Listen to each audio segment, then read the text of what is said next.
Let's call to order the Stickney-Forest Public Library District. Today is Wednesday, November 16, 2022, and it is 6:04 p.m. Okay. Sam? Yes. You're here. Natasha? Here. Debbie? Here. Sylvia? Here. Marge? Here. Rosa? Yep. What about Edgar? Edgar is not on Zoom. He did email me saying he was busy at the club because they were short-staffed, but I sent him the Zoom link. He did request if he can remote in. So he has the link. I just don't know if he's going to actually join or not. Okay, please join the Pledge of Allegiance.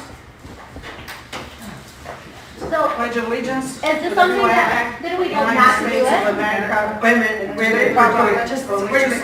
Wait. One nation, under God, indivisible, with liberty and justice for all.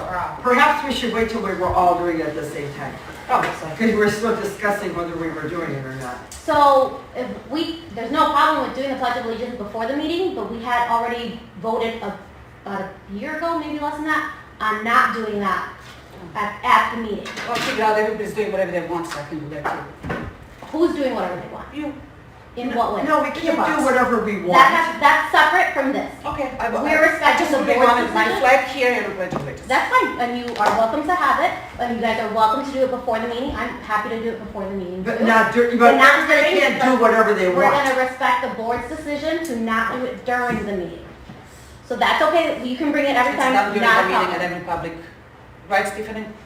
Every public But the meeting board is being done during the voted meeting. not to do it. So we're I respecting wasn't on the the board and I didn't vote. If you want to call for a revote, I'm happy to do that. Well, because it's I not on the didn't agenda vote. today, but if you guys would like to add that for January, you There's a certainly Pledge of can. Allegiance.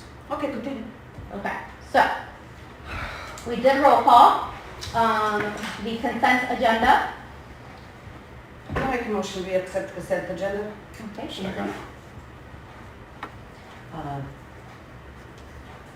All right, so there, Just a minute. Yeah. Sorry. Sam, we're voting to accept the consent agenda. adopt. Adopt. Thank you. Yes, adopt consent agenda. Sam? Yes. Yes. Natasha? Yes. Debbie? Yes. Sylvia? Yes. Marge? Yes. Rosa? Yes. Okay. All right, so, approval of the minutes. Are there any questions or concerns from the meeting, the regular meeting minutes from October 26th?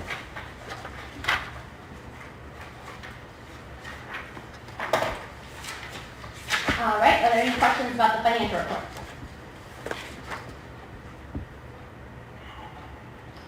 The bills, I guess the property bills went out, so. The Cook County posted the property bills to their website. They're going to be mailing them out, and they're expected to arrive at people's houses around December 1st, and they'll have a December 30th due date. Merry Christmas. Yes, I had one question about the security camera review on the minutes. yes. It says we discussed the placement of the cameras and we instructed the director to get additional new quotes from vendors. It is not on the November agenda under unfinished business or anything, so. That's because I'm still reaching out to vendors and getting quotes. It wasn't a 1 month turnaround time. Well, this has been going on since July, actually, truth be known. We kick it every month and it's on under unfinished business, and then you let us know the status of it. Now it just disappeared. So I think at the last meeting, we confirmed that we needed 2 additional cameras, so we can't get quotes without knowing what we need. It's not under unfinished business. Because he's It's still not- giving quotes. He has to keep us updated on it. It's been on every single agenda since we discussed it, July, August, September, every meeting. It should be listed under unfinished business. It's not completed business. You can't just make it disappear. I'm not making it disappear. I'm getting the quotes that the board No, asked it's for. disappeared. It's Okay, not but on that's the something agenda. we can do moving forward. Because we're not going to be discussing it Even this if it's evening. not done, even if we don't have a final resolution, I see what you're saying, we can just leave it as unfinished business and keep tabling it if needed. Right, Right? it shouldn't be tabled. It's under unfinished business, but we should know what the status of it is. The status was the board directed me to get quotes, so that's what I'm in the process of doing. And when I have some quotes to give to the board, I will put it back on under unfinished business. I apologize, Tiffany, if it needs to go under unfinished business every month until I Is can have it something to your report. suggestion, like what is, have you seen in your So practice? the board tabled it last time? We know that we need more cameras, we're gonna get, I think, at least 2 more cameras. But while he's doing that, he's also gonna look at just upgrading all the cameras, so it's just we need quotes for a couple things. So I think it's really up to the majority of the board's will. If the majority of the board wants it to, to stay on the agenda as unfinished business so that they can continue to get updates. And I don't think that that's an unreasonable Yeah. ask. I mean, it's just to keep, for instance, I have a board that I'm working with and we've got this ongoing agreement that we're negotiating back and forth.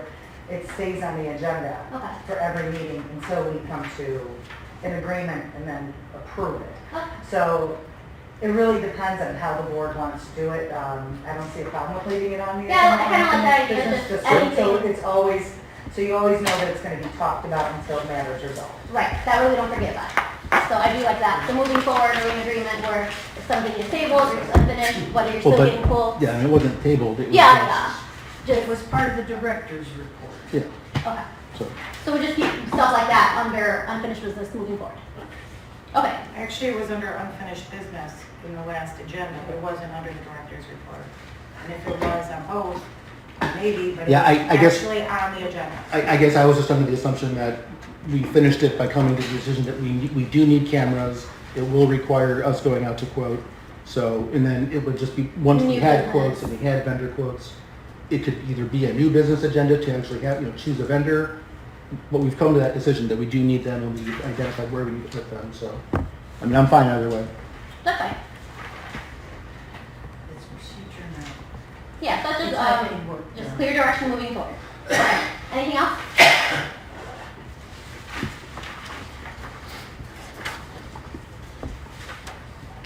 Okay, profit and loss report?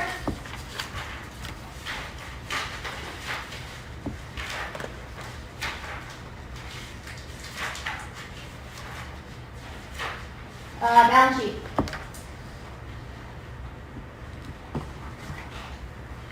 Check summary.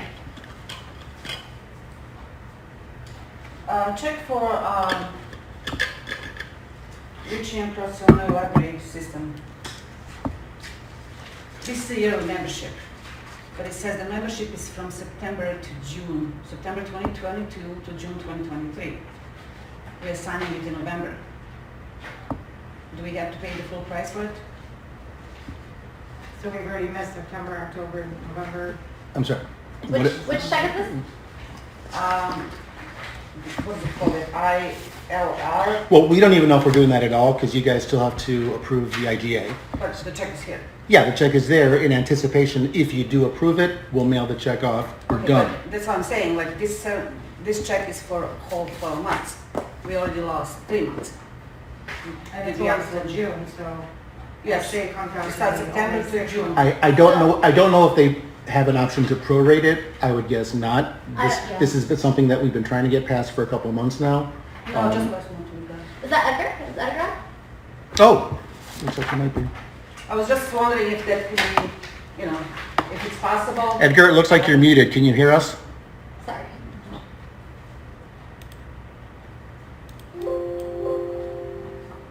Can you hear us, Edgar?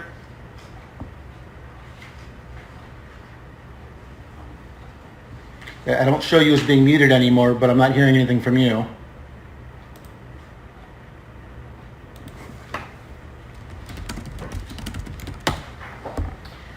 For that check, I would say hold off on signing it because we haven't approved, I think that's under new business now, and whether or not we're even gonna approve that. Okay, that's one thing. The second thing, I just had a little argument with Joanne. 2 months in a row, our bill for the health insurance is being redacted. The names are not there. And I asked her last time for this month to leave the names on. If we have to see the whole bill, because everybody can come in and see these bills. Mhm. We have to see the bills, we have to see, until 2 months ago, 3 months ago now, the names were there all the time. It's not a problem. May I speak? Yes, you may. Rosa, you're the board president. But yeah, sorry, yes, yeah. Okay, several employees have expressed to me that they don't feel comfortable with the board, because the board was asking specifics on who has what. If you got employee family, employee only, they employee child. They felt like it was an invasion of their privacy, unreasonable invasion of personal privacy. And because I was getting so many complaints from the employees, they were afraid that they were going to be targeted, because if you see so-and-so, Joe, Smith has employee and family, okay, maybe now they're not gonna give me a raise because it's costing them too much money. So that's what they're afraid of. They're gonna be targeted, so I decided to redact their name to do for their privacy. Is And there, that is the reason why. Now, Tiffany, you're here. To me, it's a reasonable invasion of personal privacy. is there a reason why you need it? No, sorry. Do you have? Well, I was just gonna comment that it's, while I can understand their thought process on that, the names of employees and what their insurance contribution is, and in fact, their salaries are all foilable. Mhm. So the Illinois General Assembly has determined that that's not an unreasonable invasion of privacy. Well, not the salary, but their personal elections, the personal health care elections. Well, their personal elections will determine what their insurance contribution is, correct? Because don't they have They have to pay a percentage of it. Don't they pay a percentage of their insurance? And so, Right, exactly, but we have a spreadsheet of what each person, what their amount of what's paid, but it doesn't, it's like, let's say it's a whole total, we pay, the library pays, let's say $800 and the employee pays $500. But that's not telling you, Joe Small has employee and family, and James Smith has employee and children. well, I would honestly have to see the document to give more Well, she determination could on do it. it for me. But My concern would be is, how do we know who the person is that we're paying for insurance? It could be your mom's name or your cousin's name, because we can't see a name. We don't know if they are an employee of the library. We have no idea because it's voided I'm sorry, out. isn't that what you have an administration of the library for, to actually make sure that the people we're giving insurance to Well, is, did you not instruct me that anyone can come in the library and look at any files that they would like to? that's when we were talking Several about the work occasions. schedules. On several occasions. That's when we were talking about the work Yeah. schedules. And we said, we do not want the work schedules to be out and about, that's our preference, but that you can come in and look at the work schedules in person. Now, it's been deemed that the work schedule is a completely valid, foilable thing, so we've started giving that back out again when you've asked for it. We're talking about something entirely different now. When Natasha is responsible for that money, as Marge pointed out, she is responsible for it. She should have every right to look at those names. Okay, I've asked this before, I am respectfully asking again, what will that information tell you? I don't care about the names, it's not about the names. The names should be visible in the sheet that's attached to the check. Nobody ever questioned, nobody ever said, somebody is putting things in these poor people's heads all the time. Nobody said that if you have family insurance, we're gonna cut your salary down. We were looking at a whole insurance no one- pack plan. Nobody was, that's what she just said, Joy. Yeah. May I? Yeah, go ahead. The people that work here are adults. They come to their own conclusions. No one told them, if you get this information, they're going to potentially fire you. Whatever conclusions they come to, they come to that on their own. So whether or not, but again, I ask again, you get the numbers, you get the financial information you need to make sure we're operating in a I'm not fiscally really responsible. comfortable signing or anybody should sign. And that goes back to my question, what does that information tell you as it relates to your job as I just treasurer? wanted, tells me nothing, I just want to make sure that the names are next. It will be saying like, if you put, make this check, TJ Services. No, I'm sorry, not even saying. I'm sorry, I'm confused now. Are you talking about who the check is made out to? No.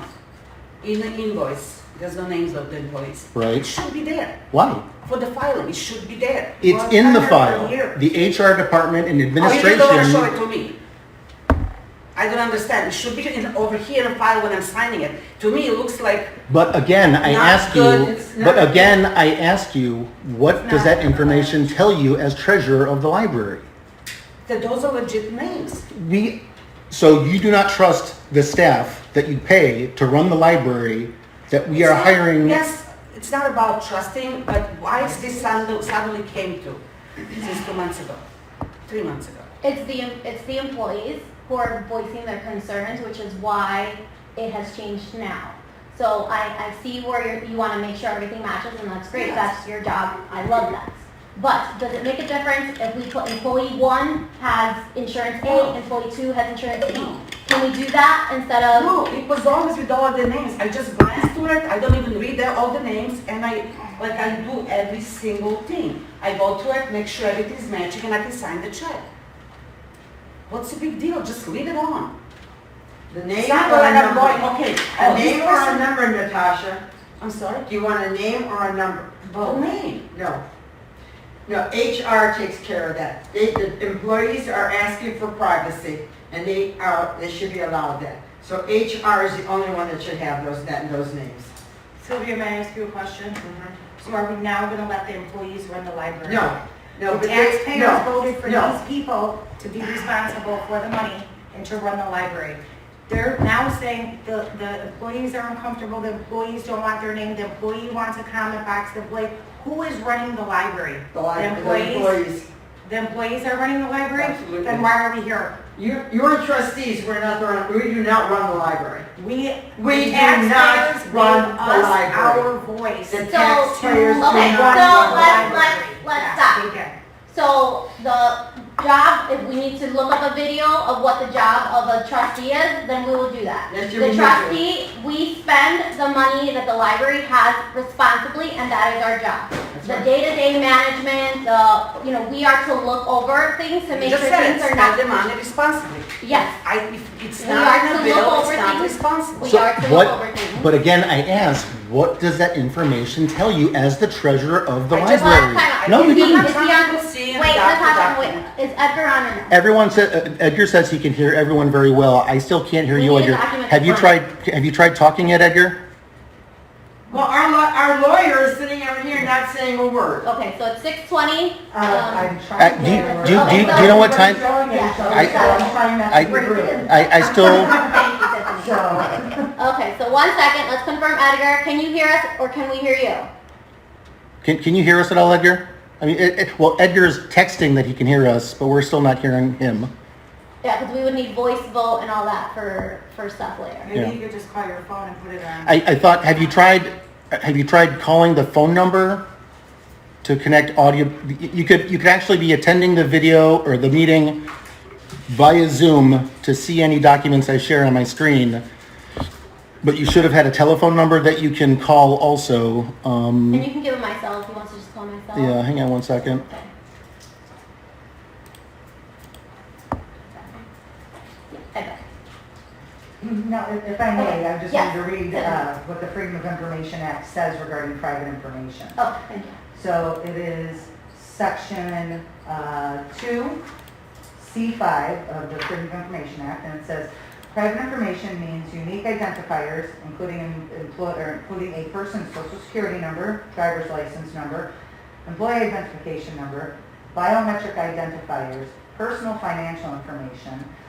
Just so you know, personal financial information is not per se the salary that you're paid or the benefits that you get. That is public information. It means more like, you know, Dues and- well, yeah, but possibly, maybe with certain elections you take on your W-2s, or even if, some employers do a background check and they'll do a credit check, so they may have in their file some of your personal financial information. Okay. So that's really how that's been interpreted.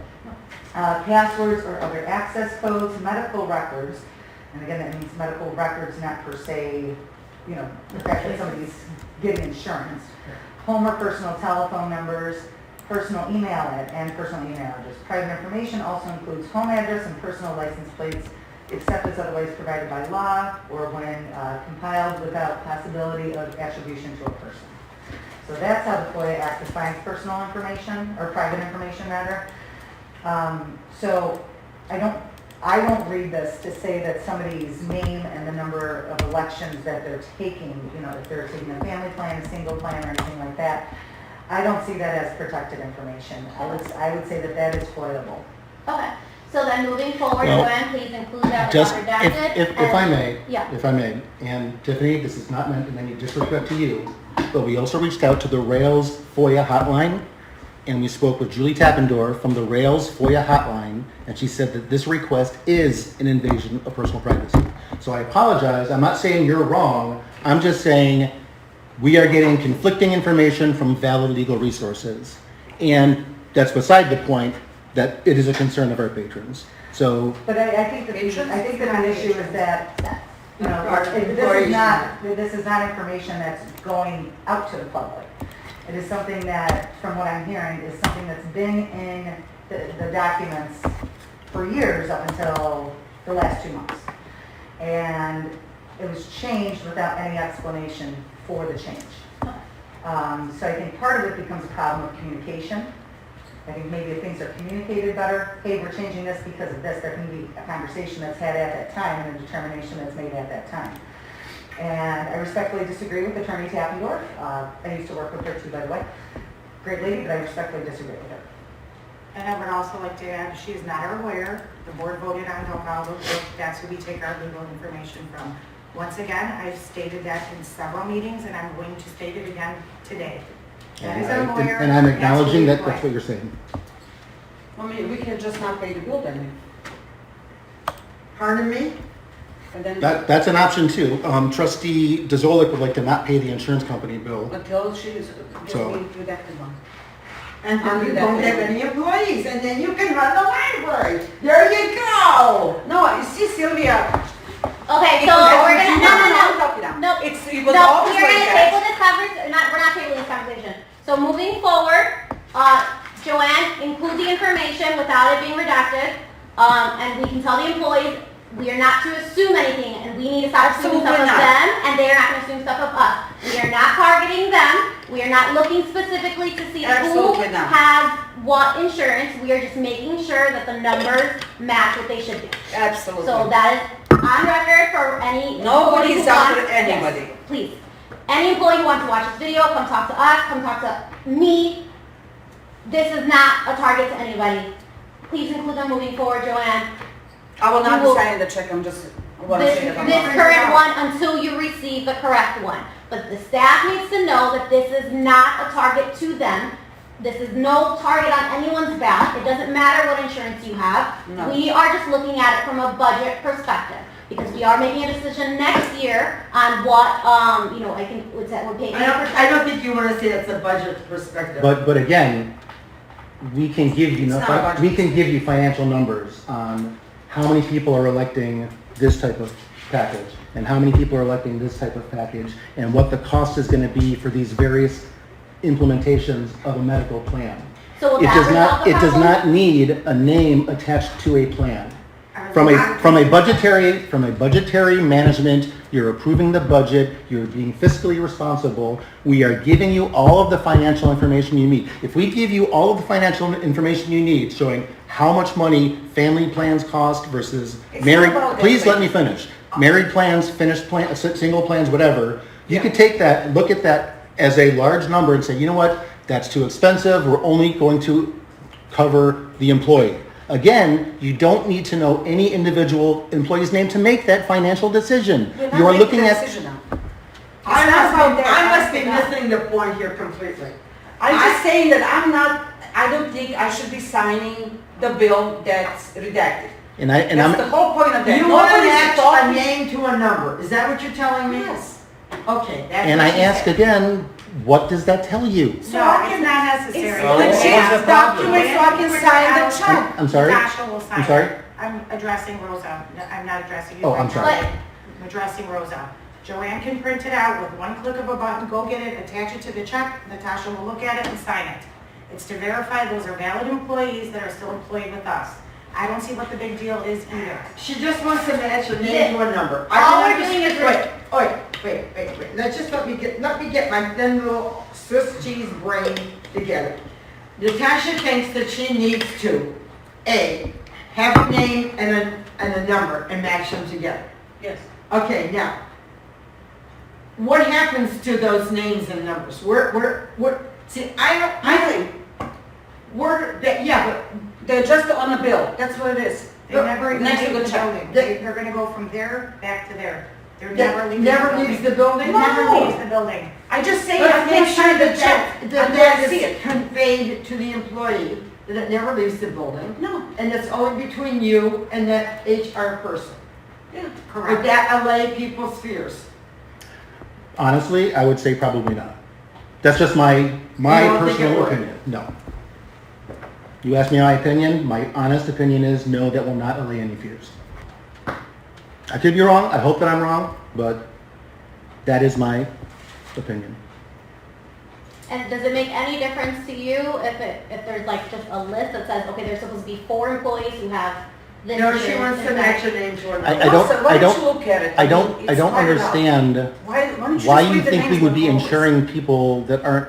I'm not even reading the, like, super carefully, oh, this person has. Well, then what do you need it for? The names should be next how much they're paid for. But you just said you're not So reading document- them. Can I just say Valid. something? I don't think anyone should sign any redacted forms, period.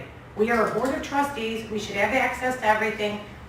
Leighton and Rosa have both emailed me before that we are welcome to come in the library and look at anything. Why should any piece of information be redacted to this board unless it's against the law? Our lawyer is here, our lawyer said it's not. Print out the form, please, Joanne, go upstairs and get it, attach it to the bill. Natasha, look at it, sign it, and let's move on. We've wasted enough time on this. Okay, so after Our this meetings are meeting, 4 hours please long. print it out. You do not have to do that right now. We are in the middle of the meeting. You do not have to sign that this second. Please wait till after the meeting and she will get you the form without it being redacted. We just need to tell the staff this is not a target for them. We are matching the numbers and that is it. It doesn't leave the building. No one's taking a photo of it, no one's printing it out. Just review, match, sign. Can you hear us, Edgar? So with Edgar not talking, Hang on do one we still second. count him as in yet or not yet? Well, I mean, he's been hearing us. Let me try doing. I mean, I would still count him as attending. but Can you I hear us, would Edgar? note For the minutes that his audio, Oh, wait. I am, but now it's like. Let me see if I can't turn that volume up. I would just note that. Try saying something again. Audio issues. Like I just. Hang on one second. Okay, moving forward. Anything else about the checks? Okay, one more time, Edgar. Any other checks? I was just Can you guys hear curious me as to Now we TRUSTEES can. services. Okay. When that was in the packet last month, we were supposed to get 3 bids. Leighton said we could only get a hold of 2 people that would return it. I'm sorry, what are we talking TJ about? Service, door repair 2770. Door So repair? it was in the packet last month under his report Uh-huh. with 2 bids. There was 2 different things. Okay. He didn't report that we were going with one, we didn't vote on it, and then they show up the next day and fix the door. Is it within budget? Is it over budget or within? No, it's within budget. It's within budget. We don't need to vote on that. So why was it on all the agendas, and why did we tell him to get bids? I'm sure we don't want to Because go with the first the one. board keeps asking for things in excruciating detail, so I'm giving it to you, but that doesn't necessarily mean you have to vote. Excruciating detail, please define that for me, Leighton. What is excruciating to you? That we asked for information, is that excruciating, or because we're asking questions? No. You used the word excruciating. Yes, I did. Okay. And some of the questions, in my personal opinion, you don't need to see how the sausage is made. You're the board supervising the overall running of the library. Now, if I'm trying to get a door repaired and it's going to cost less than $3,000, I can get various quotes. You don't necessarily need to see those quotes. I can tell you, yes, I'm getting that door repaired, I'm getting quotes, but the dollar amount is within the budgeted amount for building and maintenance. And then I could just tell you, yes, we're getting that repaired, we're going with a good bidder within that range. You're insisting on seeing individual quotes for $2,000 door repair when that's something that, 2770. thank you very much for correcting me. That is something that a director working within a budget should be able to do without necessarily having to issue out every quote requested.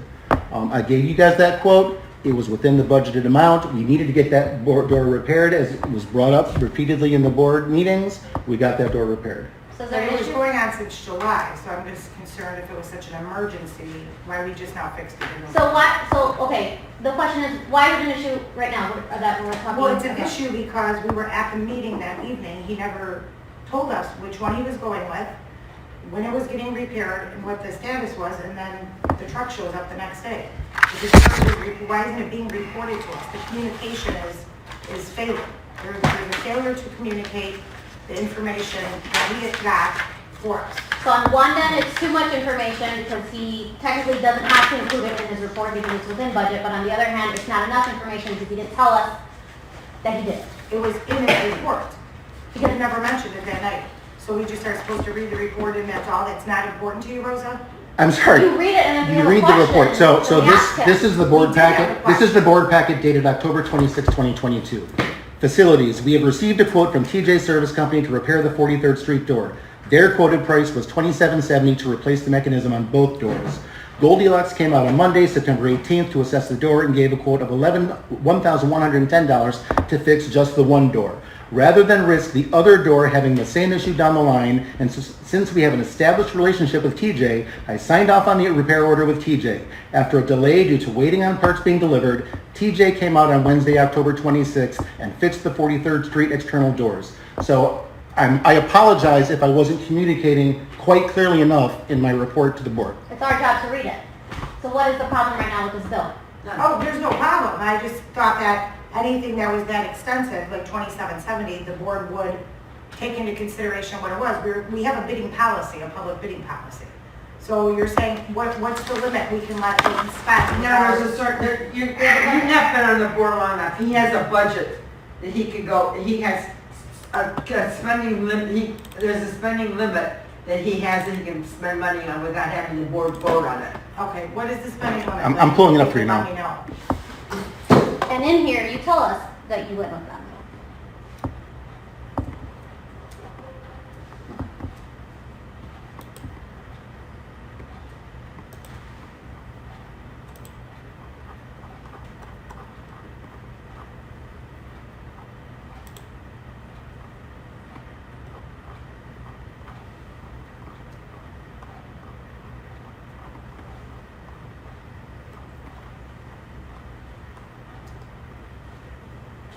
Authorized expenditures by library director. I'll go bottom up. Less than $1,000, expenditures of less than $1,000 for approved budgeted items or budget contingency items may be paid at the discretion of the director without bids or quotations. From $1,000 up to $20,000, all expenditures of less than $20,000 but more than $1,000 shall be made only with prior board approval. Approval includes budgeted items approved by the board. The board has approved the library budget. Staff shall obtain at least 3 documented quotations. We try to do that when possible. Sometimes we do not get 3 quotes back. $20,000 or more, all expenditures of $20,000 or more shall be made only with prior board approval in the manner prescribed by state law and board policy. This is the policy under which I've been operating as the director of this library. And every other director before you. Okay, any other checks or any questions? Sorry, any questions more on that? No? Okay, any other?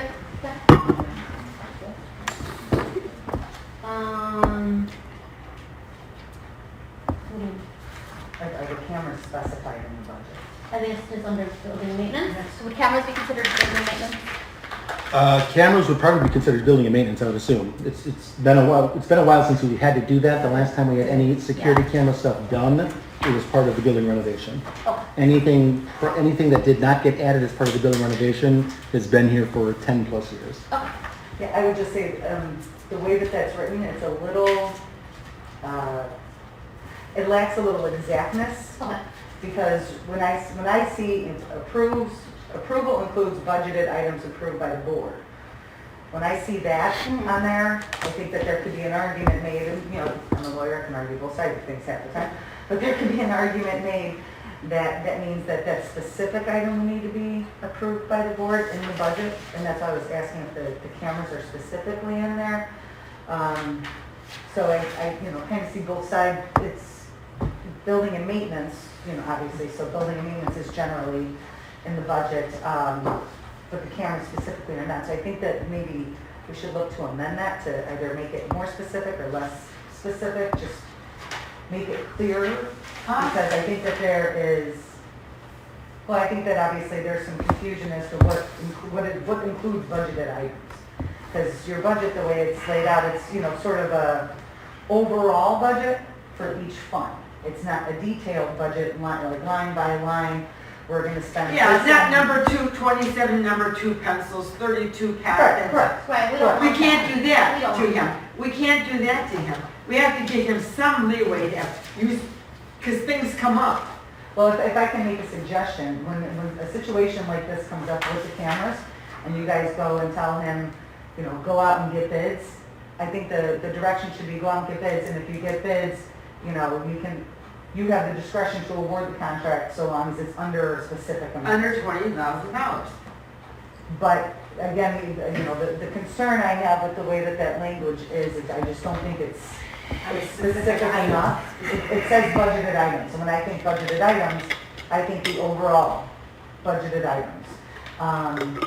So I would just suggest, maybe we work on some language changes to that, to make it clear what the spending authority is, because obviously there's Does a any, miscommunication, or there's different interpretations. Misunderstanding. There's different interpretations. does going any, on.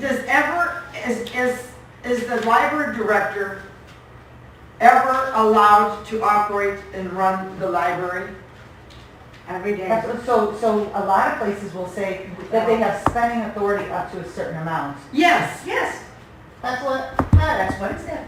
Well, when it says, when it specifies budgeted items, Mhm. again, it's, when you look at your budget, it's the overall funds that you are budgeting for. You're not doing a specific, you're doing more of an appropriation. So there's a difference between appropriations and the budget.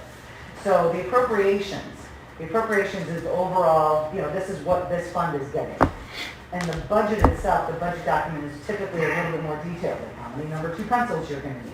And I'm not saying that we need to get down to that nitty gritty, but I think that maybe this document just needs a little bit of work to make it clear what the spending authority is. That's all. No, I think I get the feeling, We have historically kept our budget general so that things arise and it is easy for the director to handle quick. move things around as needed.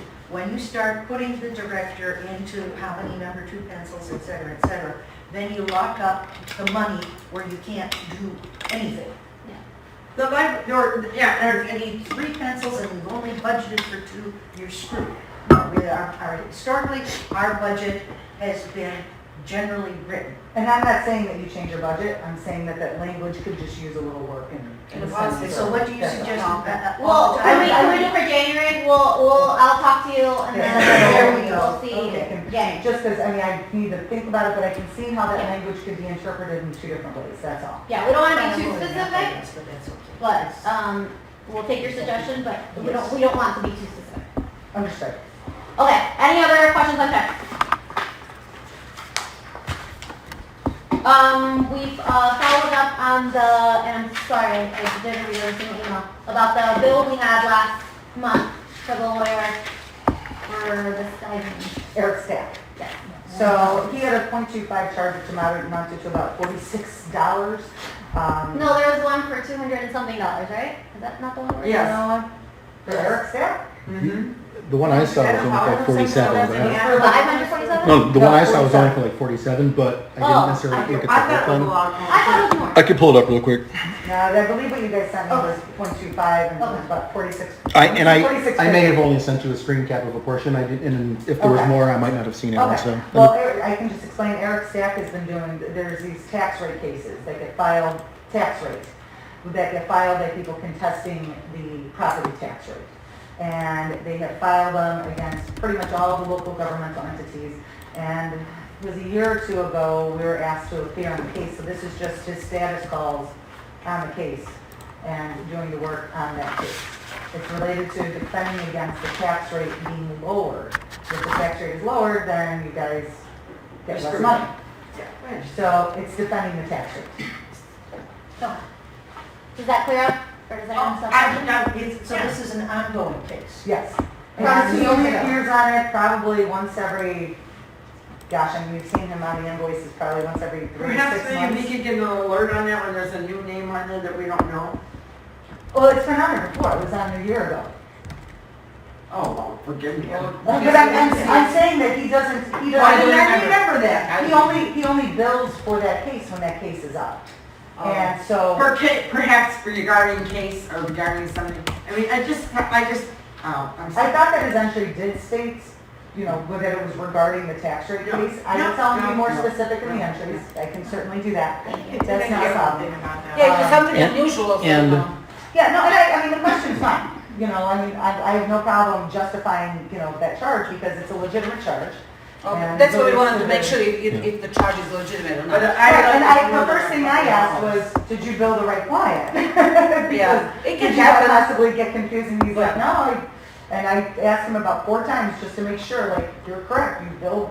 And then he reminded me that we had a tax rate case. I looked back in my emails, found some emails from 2021 between me and Layton in regards to this tax rate case, so. And in the invoice, it was abbreviated to like ITC, which I didn't recognize at the time, but when I pulled up this original document, it's, what is that, like, or TIC, it's like tax increase complaint or Yeah, something? exactly. Once I saw it, I'm like, oh, ITC, or IRC interest rate complaint, something like that.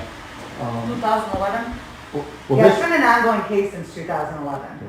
and like I said, the only thing that I wasn't sure about is that the invoice was specifying years 2007 and 2009, and I'm only familiar with this one from 2011 to 2014, so that's where I was a little confused. Okay.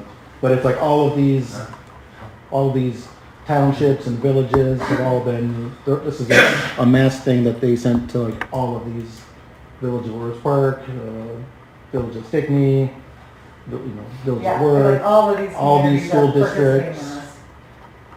And the complaint may have been alleged to, or I'm sorry, been amended to go back further, that I'm not quite sure about. And a lot of times, you know, this case started out in 2011, so, you know, amendments get made, more additional parties get brought in, but these cases, they go on, as you can tell, for quite a long time, so. Thank you. Okay, any other questions on check summary? Or transaction list, check detail report? Final, nothing else? All right, warrants. Any comments, questions, concerns about payroll or invoice warrants?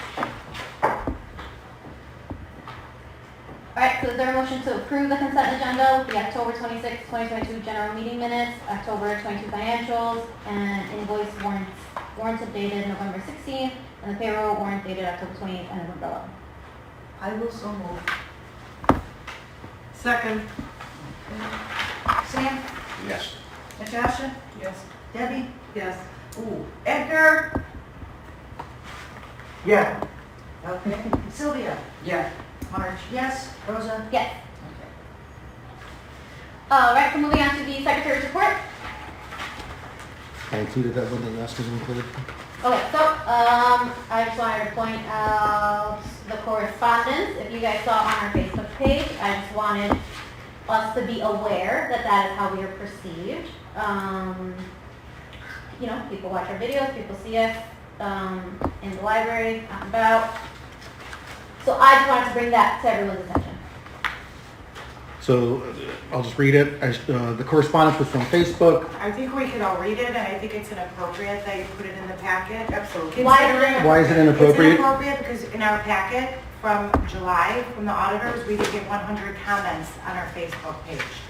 So it's inappropriate to pick out one negative comment about this board of trustees unless you're going to do it continuously every single month and every single comment. There are other comments on the Facebook right now that are not in this packet that are about reading a book, about the haunted But house. this one is about or us. anything I would else. want to know if It's someone about talks about us. us. And you could have sent this in an email to us, and we could all do it. Instead, you put it in a board packet, Layton wants to read it out loud, we all know how to read, we can read it. Sure. I think it's negative, it's inappropriate, we don't even know if it's true, if this is a real person. And she's obviously a non-resident, as you said, we can't assume that, because she would, if she was eligible, she would run for a board trustee, which means she's a non-resident because she's ineligible. So we don't even know if this is a real person because there's a picture of a dog, and you put this on here without the other 100 comments from the auditors. I was strictly taking the request of my board president and including it as requested. Well, Rosa, if you put this in here, this one piece, then next meeting, you should put all 100 of the auditors, and we could sit and read those. It's inappropriate that you put it in the packet. I want to know, when someone says good or bad things about the board specifically. And you We would are the board. forward it in an email to all of us. Not for our everyone reads their email, information. not everyone responds to me when I ask them. You to. say do not reply. Oh. Do not reply to all, but when I ask specifically a question about whether or not Tiffany should be in a full meeting or half meeting, I didn't get everyone's email. I responded. And I know you Did you did. respond? Not everyone did. Okay. So not everyone reads their emails and I personally want to know, Leighton, if someone comments good or bad about the board specifically. It's great if they comment about the library, the programs, the books, awesome. That doesn't pertain to me, and I'm part of the board, and I want to know if someone's talking about the board. Yes, ma'am. So if that's something you guys want to put a vote on, whether or not to include that in this, this is something we should know. I agree. And not everyone's Let's just move on. But Let's move on. I think we should all be aware of how we are perceived, period. Good, bad, or indifferent, we should be aware of how we are perceived at all times. Agree. Okay, anything else? You guys have comments, concerns about the Secretary's report for respondents? No. All right, Director's report. Okay, explain this box. Okay, so I got forwarded an email about some employees going to HR, literally in tears, about them losing their job here or having concerns about how we treat each other, how we treat the staff, and not that we directly treat the staff, with the exception of Liz and Joanne. They have a lot of concerns. I asked, I talked to Deb about it, and she said, awesome, if they have questions, yes, because I'm not going to assume what their concerns are. So I told Leighton, tell them, me, and any of the board members, I can arrange it so that we're here before a meeting. I gave them some suggestions. Hey, we're open to any feedback. If they have a concern, I'm not going to address it because I'm not going to assume. So if they have a concern, they can come to me. And with that, he went to the employees, and they said that they think they would be reprimanded for speaking up or speaking out about something. I said, fine, do it anonymously. I told him to put a comment box in the employee room. He locked it. He said only himself and Joanne will have access to it. And if they don't want to write something, they can type it up, they can do whatever they want, but it is a comment box, whether it's concerns that they have about their jobs, concerns that they want to address here to the board. That's what I put the comment box for. So what disagreement do you have about that? Because you wanted to take it down. Yeah, I What? think that's ridiculous. Why? The comment box should be for our patrons, if they have any suggestions and stuff like that. Because there's other ways that they can do stuff. So you said they went by HR. Who's the HR? Joanne. Oh, he's the HR too. Okay, so now what? So So did you don't Joanne come want to the you? employee, yes. So you want the employees not to have a voice? I'm gonna tell you one thing. Mhm. 3 times I was in this library. Mhm. 3 times, 3 different employees. Mhm. So I'm telling you something is not right over here. Okay. We never had any attentions to fire them, or if you use this health insurance, we're gonna cut your pay and this and that. It was never said out loud. 3 times, 3 different employees are coming, hey, hi, how are you? I'm good. What's going on? Nothing else new, nothing. How's everything? And this is what they're doing. Showing upstairs and saying, I can't talk to you. Why are they doing that? So you're I saying, only have your word that that actually took place, Oh, but, it took place to me. well, When I- again, So- as you have repeatedly stated today, I have no verification that that actually took place. I will take you at your word, but so you're saying an I'm hearing employee different things. told you that they cannot talk to you? And showing upstairs. So And they're in what? fear And what? that they cannot even talk to me. And I'm just asking, how's your day? Is everything Nobody okay? ever expresses any discomfort in talking to me. I'm Did you shocked. today? No. I'm shocked. Why would they be in fear? We had nothing to do with them. Okay. I'm sorry, Let me- if I might just add Okay. one thing. Everybody in this building saw the way Mark Ariano was treated. So I think a lot of that is skewing how they feel about how they might be treated. Wait, was treated, how was he treated? How was he treated? How we spoke of him? Yes. How we spoke And of him told after that he was a total idiot for the way things were handled. Oh, no one said it. Nobody said No, that. no, In- no. in the Okay, board- say in the no board one meeting? said- No, I know you didn't say In the that, board but meeting that's immediately the following- feeling that comes- Listen. In the board meeting immediately following the door incident, it was stated in this board that he should be terminated. An 18-year employee of this library, I apologize that I got that number incorrect. A 17-year employee should be terminated for that door incident. So people see what is happening and they come to their own conclusions. Now, as to what you're describing to me, I can't speak to that. If that's true, I feel terrible if somebody, I was afraid even to ask them. I just was like, okay. I'm Not gonna go that back to there this is a new real one. quick Mhm. about I didn't want to my ask why they're Okay, one person at a time. That, I was the one who asked if he was the safety officer, that either it was a mystery job or ghost payrolling, because the police department did not even have his name on file. We asked for his job duties, we asked Layton, we asked for specific reports, times that he was called out. Sylvia, we discussed it about the alarms. So I went on my own time, and you guys saw what I brought here. I was the one who did the research. I never called him an idiot. I didn't say you did. What I said is that it should be investigated, he should be written up or terminated. I never said, let's go terminate him, he's an idiot.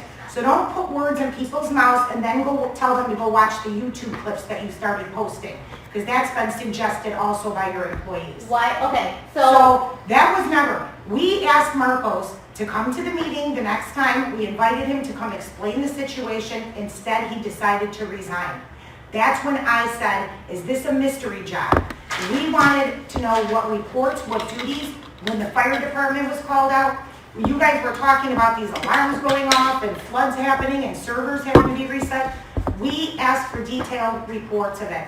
Sam has yet to have his FOIA answered from August 11th regarding this incident. So if you want to bring that up to the employees, that's one incident and one employee. And he should have been terminated if he did not want to come and explain his situation. And why the police and the fire do not even know his name.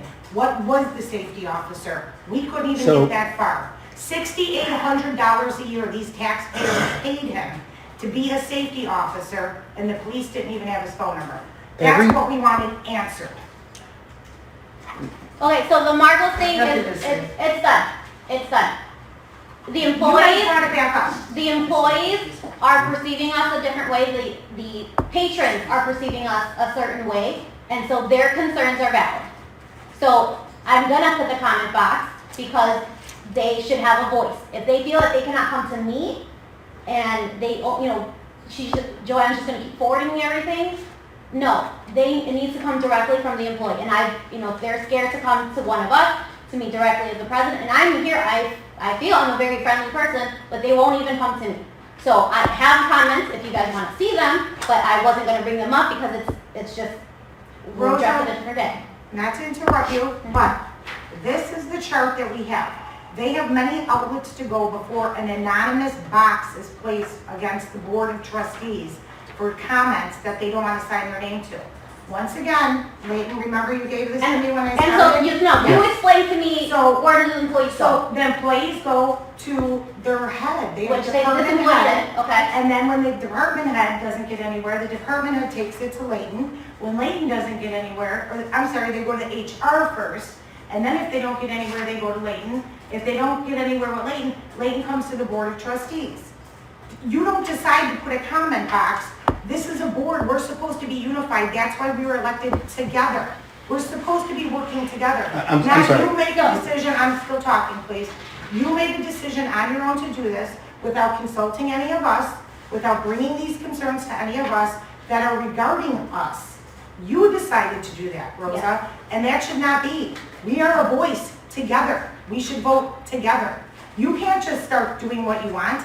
Then everyone needs to do what we they are want. the same, but we have to, obviously not the same. So We're all this is just an outlet for them to voice their opinions. I have not acted on anything. I have not given them permission. I have not said yes or no to anything that they have said. This is just for them to voice their opinions. They feel like they can't come to these meetings and they can't come to us. They've got my email address. They see me here in person, and they feel that they can't. They're for some reason telling that they can't talk to you. They can't talk to you. They willingly don't talk to me if they come. If you guys come to. They're not talking to us, and they have opinions. They have gone to Layton. They have gone to HR. They are forwarding me the information. But I told them, unless someone is telling me something directly, I'm not going to assume anything. I want to hear directly from the people. I am not going to assume anything. Whatever they think we're deciding on, that's their assumption. And I'm not going to do the same. We are not going to assume how they feel. I'm going to ask them. So that's why I have the comment box. I'm not acting on it, and I haven't even shared any of the information with you guys. I just got it today. I just started reading them. So the department head isn't able to resolve their concerns or their Concerns are about the board. So the department head can't talk to If you it's about about it? They have. There have been some people who have gone to HR in literal tears because they think that their job is at risk. So Joanne, you know, of course, calm their fears as much as she could, but it'd be nice if they could hear from us. But I'm not going to address anything if I don't know specifically what they want me to do, which is why I put the comment box. So is there a problem with the comment box? No. And I'm sorry, as the person in charge of this library and HR, we're not allowed to put a comment box in the break room of our staff? Right. If they could sign their name and be brave about it, sure. They think they're There's going to be a represented. comment box for What? our patrons, I- all the staff can improve it. Comment box for patrons, as soon as you said that, I wrote it down, I'm gonna work on getting that. Every business has a comment box. That should be there. My Yeah, opinion, like- my opinion, you're gonna We, have to put it's, it's my there's, opinion. in the 10 years I've been here, there's never been one here, but I will get a comment box for the patrons. Thank you. Yep. So that's a good suggestion, and we act on it. We can't get mad because there hasn't been a comment box for the patrons, but now there is one for the staff. Like, if you want a comment box for the patrons, recommend it. Awesome, Right. thank you for writing it down. And the patrons always have the option to email us at the libraries, also call the library. It's not like the patrons don't have any outlet to get in contact with the administration, but a comment box is definitely something we could add as well. So is there a problem with the comment box for the staff to speak to the board? Not to me. Is there a problem? Is there a problem? The problem is they're not speaking to the board. They're writing an anonymous note and dropping it in there and we don't even know who it is. How are you gonna fix a problem against someone you don't even know who it is? So that's why we are gonna read them on not today's meeting. I can add it to the January meeting. And if there's something we want to publicly say, they're watching our YouTube videos, we can invite them, whether or not they'll come. We could read in It's a up to closed them. meeting. We can read them in a closed, yeah, we can address this in not a bad, like, I don't see anything wrong with getting their comments, anonymous or not anonymous. I would defer to Tiffany though, because I know that the one exception, like the one for my review, is to deal with a specific employee. I was just gonna I say, don't I know- don't think you could I don't think you review could them do a Yeah, closed not today. session in closed for, session. Not today, in closed session.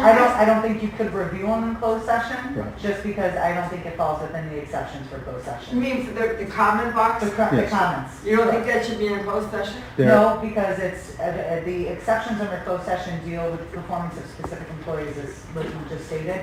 And this is related to board, questions about the board. So, I just and thought my maybe- suggestion would be, I mean, I don't, depending on how the board wants to do it, if the comment box does stay, then, maybe just email each board member individually what the comments are. And if Oh, I can there's scan items, for discussion, then put those items on the agenda for discussion. Because some of the things that may be stated in those comment boxes may be something that's private, that somebody doesn't want read into an open record at an open Fair. meeting. So. But I it's would not- anonymous, so we don't even know who it is. Right, but they may have some information in there that may tell you, give a, discerning person an idea of who somebody is. Right. So, I don't know that we're that would only be a staff something, of 17. that would be a good idea to read into the public record, but, I mean, I think if the comment box does stay, then I think all the board members should be at least made aware of what the comments are, and that can be done in separate individual emails, and if there's items that board members want to discuss based on those comments, So now that adding, could be on the agenda. But again, I think it all depends on what the board majority says about the comment box. okay, so is that something that should be voted on? It's a comment box. I disagree that a No, comment box not is something to be voted on, because as the No, no, we're administrator of not, this we're not. library. Well, there's a problem with half the board saying they don't want to comment on it. Why? Well, so you two are kind of, It's not on the agenda. I'm not, let's move on. It's not something that has to be. It doesn't have to be voted on. I believe it's an administrative tool, but I feel it's within my right as the director to She implement. wants to keep it there, so It's an administrative tool, like you said, it's not something that we vote on.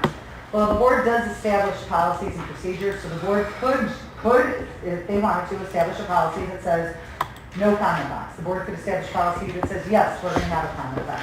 The board could take no action on it and just allow the comment box to stay. Yes. So I'm just saying there's multiple avenues to. Well, let's take a multiple vote, and let's just let perhaps there's not gonna be any comments in the comment box, and it's a moot point. so I've got some and I'll scan them, but I just don't want to ignore Natasha because Natasha doesn't want it. So I don't want to ignore your opinion and feelings about it. So that's why I'm asking, are you guys fine with me deciding to leave it up? Yes. What is, Edgar, are you fine with the comment box or you don't like the comment box? I'm fine with the comment box. Thank you. Sam? No. You don't like it? Okay, Natasha? Okay.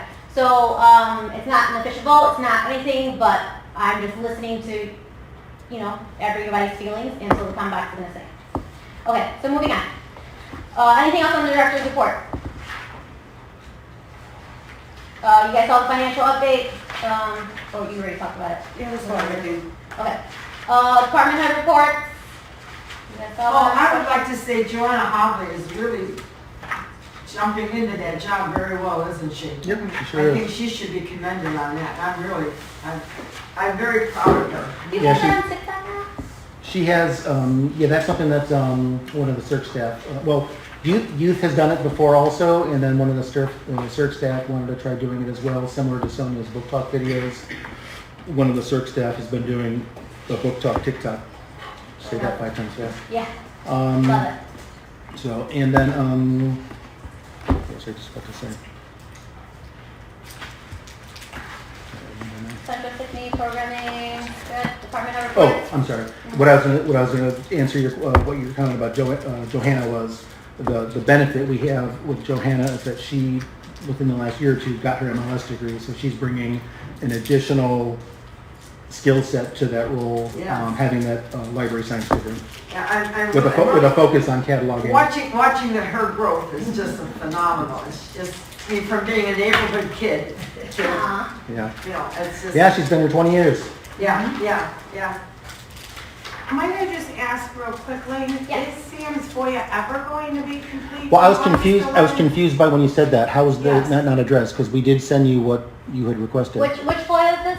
No. This was we were the already job, out. this was the job description, for No, the it safety was officer? actual, it was the safety officer in this library's actual duties, reports, on calls, the times that he had to come out. It was to a specific person, not to a general definition of safety officer that you cut That's off fine. the Let me pull that up internet. for you. Okay, I think I saw, because they were, for the times, they were never tracking that, so I know that part. because you were replying to all of us with the information.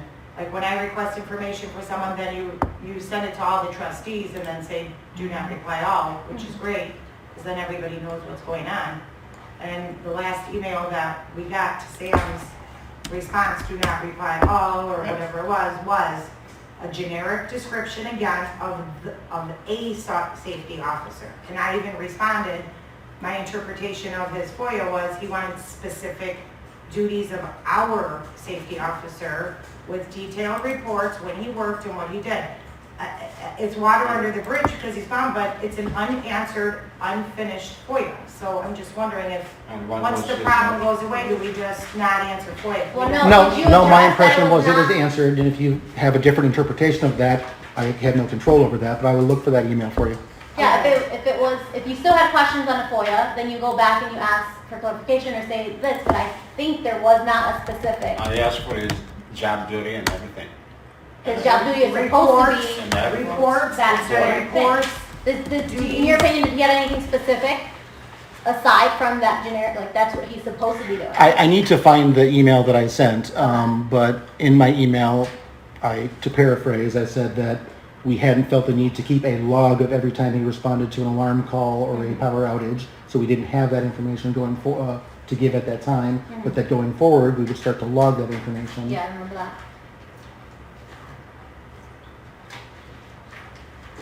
Okay, so while he looks at that, are there any other questions? For the department head reports, comments?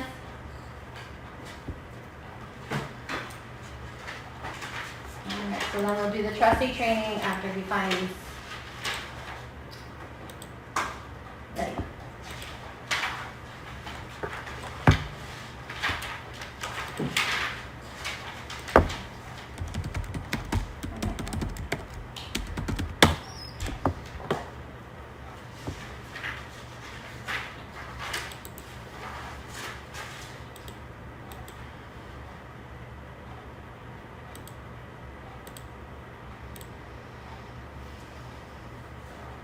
August 16th.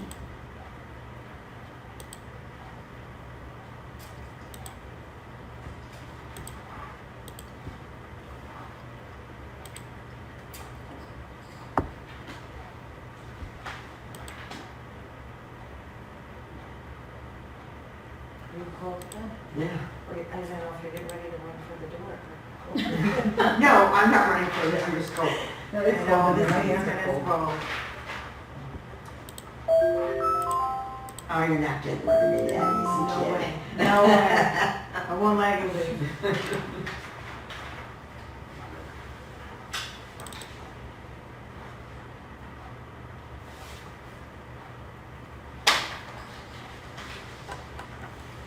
So Sam, I see Joanne sent this to you. Did you ever reply back to her saying this is not complete?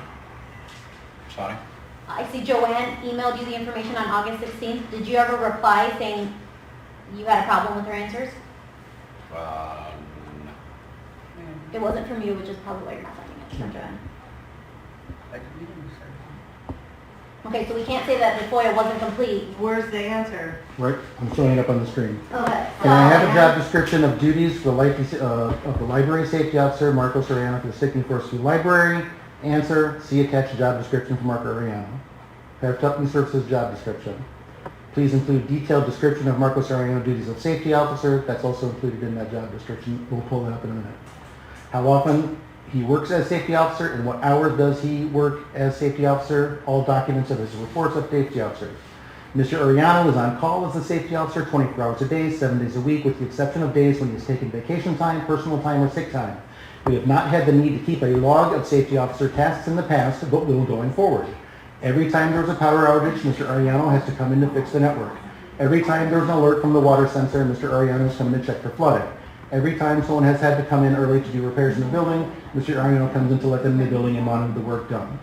I am asking of his specific duties. Again, see attached job description for Marcos Ariano.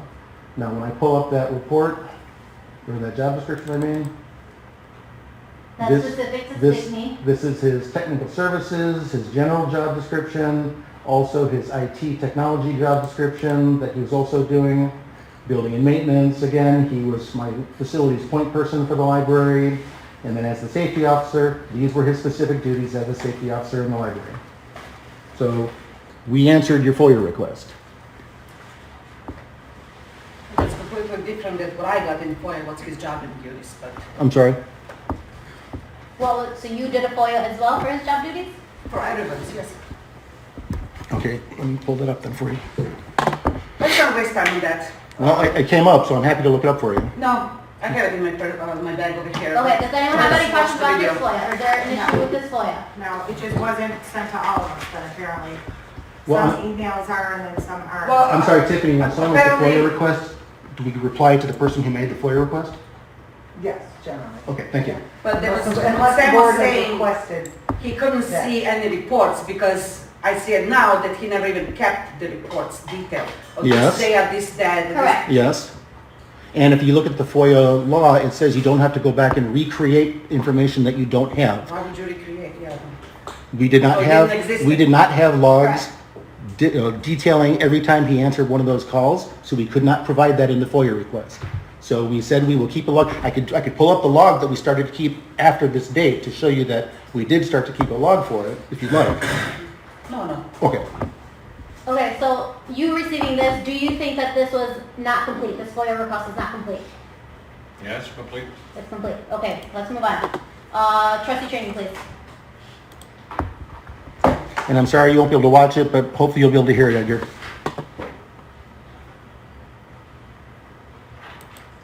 Hello? Hello? I'm just, I'm just starting the video. I can't share it so that you can watch it on your Zoom call. Okay. But maybe you can hear it. How could your feet get cold in those boots? I know. I got thin socks on. Those are nice boots. Thank you.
Okay, cool.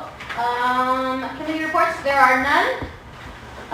So now, public comments. We have some people in the public. Does anyone want to speak?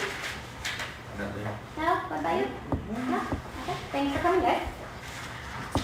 Okay, so no public comments, and we can move on to unfinished business. Digital outdoor sign. So after, So, I'm sorry, was that tabled? yeah, I was just gonna say, so is there a motion to take the digital sign discussion from the table? I make a motion, we take it. Thank you. For a second. Thank you. Do you want a voice vote on that, or? No, you don't need one for it. Just untable. Okay. Okay, so, in your report, I believe you said you did not. Oh, we are, so that, we do have to do one, so? Yeah, well, if you're untabling it, we have a motion and a second on the floor, so just you can do a quick. Oh, okay, sorry. All right, Sam? Yes. Natasha? Yes. Jennifer? Yes. Sylvia? Yes. Marge? Yes. And Edgar? So voice vote. Edgar? We Yes. Okay, thank you, Rosa. Yes. Okay. Okay, cool. so Okay. after I put together the board packet, I did get, so I mentioned in my board packet that I went out to Crete Library for a director's meetup, and I saw they had a nice looking sign there, and theirs was from this company, All Right Sign. So I did get them to, now this is not the best, because they would have preferred to have come out to see our, do an on-site inspection, but this is what they were able to put together for, based on the information. I basically measured the existing sign structure that we have. Thank you. I made it up for everybody. So I sent them the existing sign structure. Ooh, looks like it printed, flipping in the short end. So this was an alternate quote. Now, the only thing I'm not 100% sure on, because I didn't have a chance to compare it with the Olympic sign. This is coming back a little bit cheaper than Olympic sign, but this also did say, where did I see that? I don't understand what this means, 10 millimeter digital. Well, that, I'm going to get to that in 1 second. Okay. So,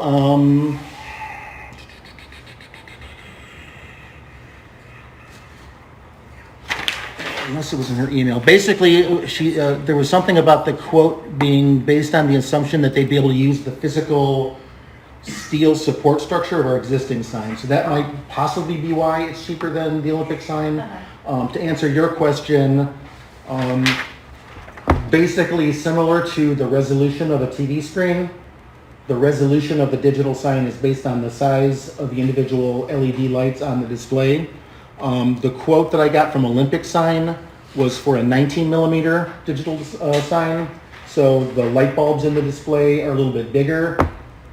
They gave us quote for a 19 millimeter sign to compare to Olympic signs, but then they also gave a quote with 10 millimeter lights, which they're smaller lights, so it's a higher resolution image that the digital display can provide. So smaller is better. Smaller is better, yeah. Okay. Smaller, you can think of it going from a standard def TV to an HD TV, which has got more pixels in your screen.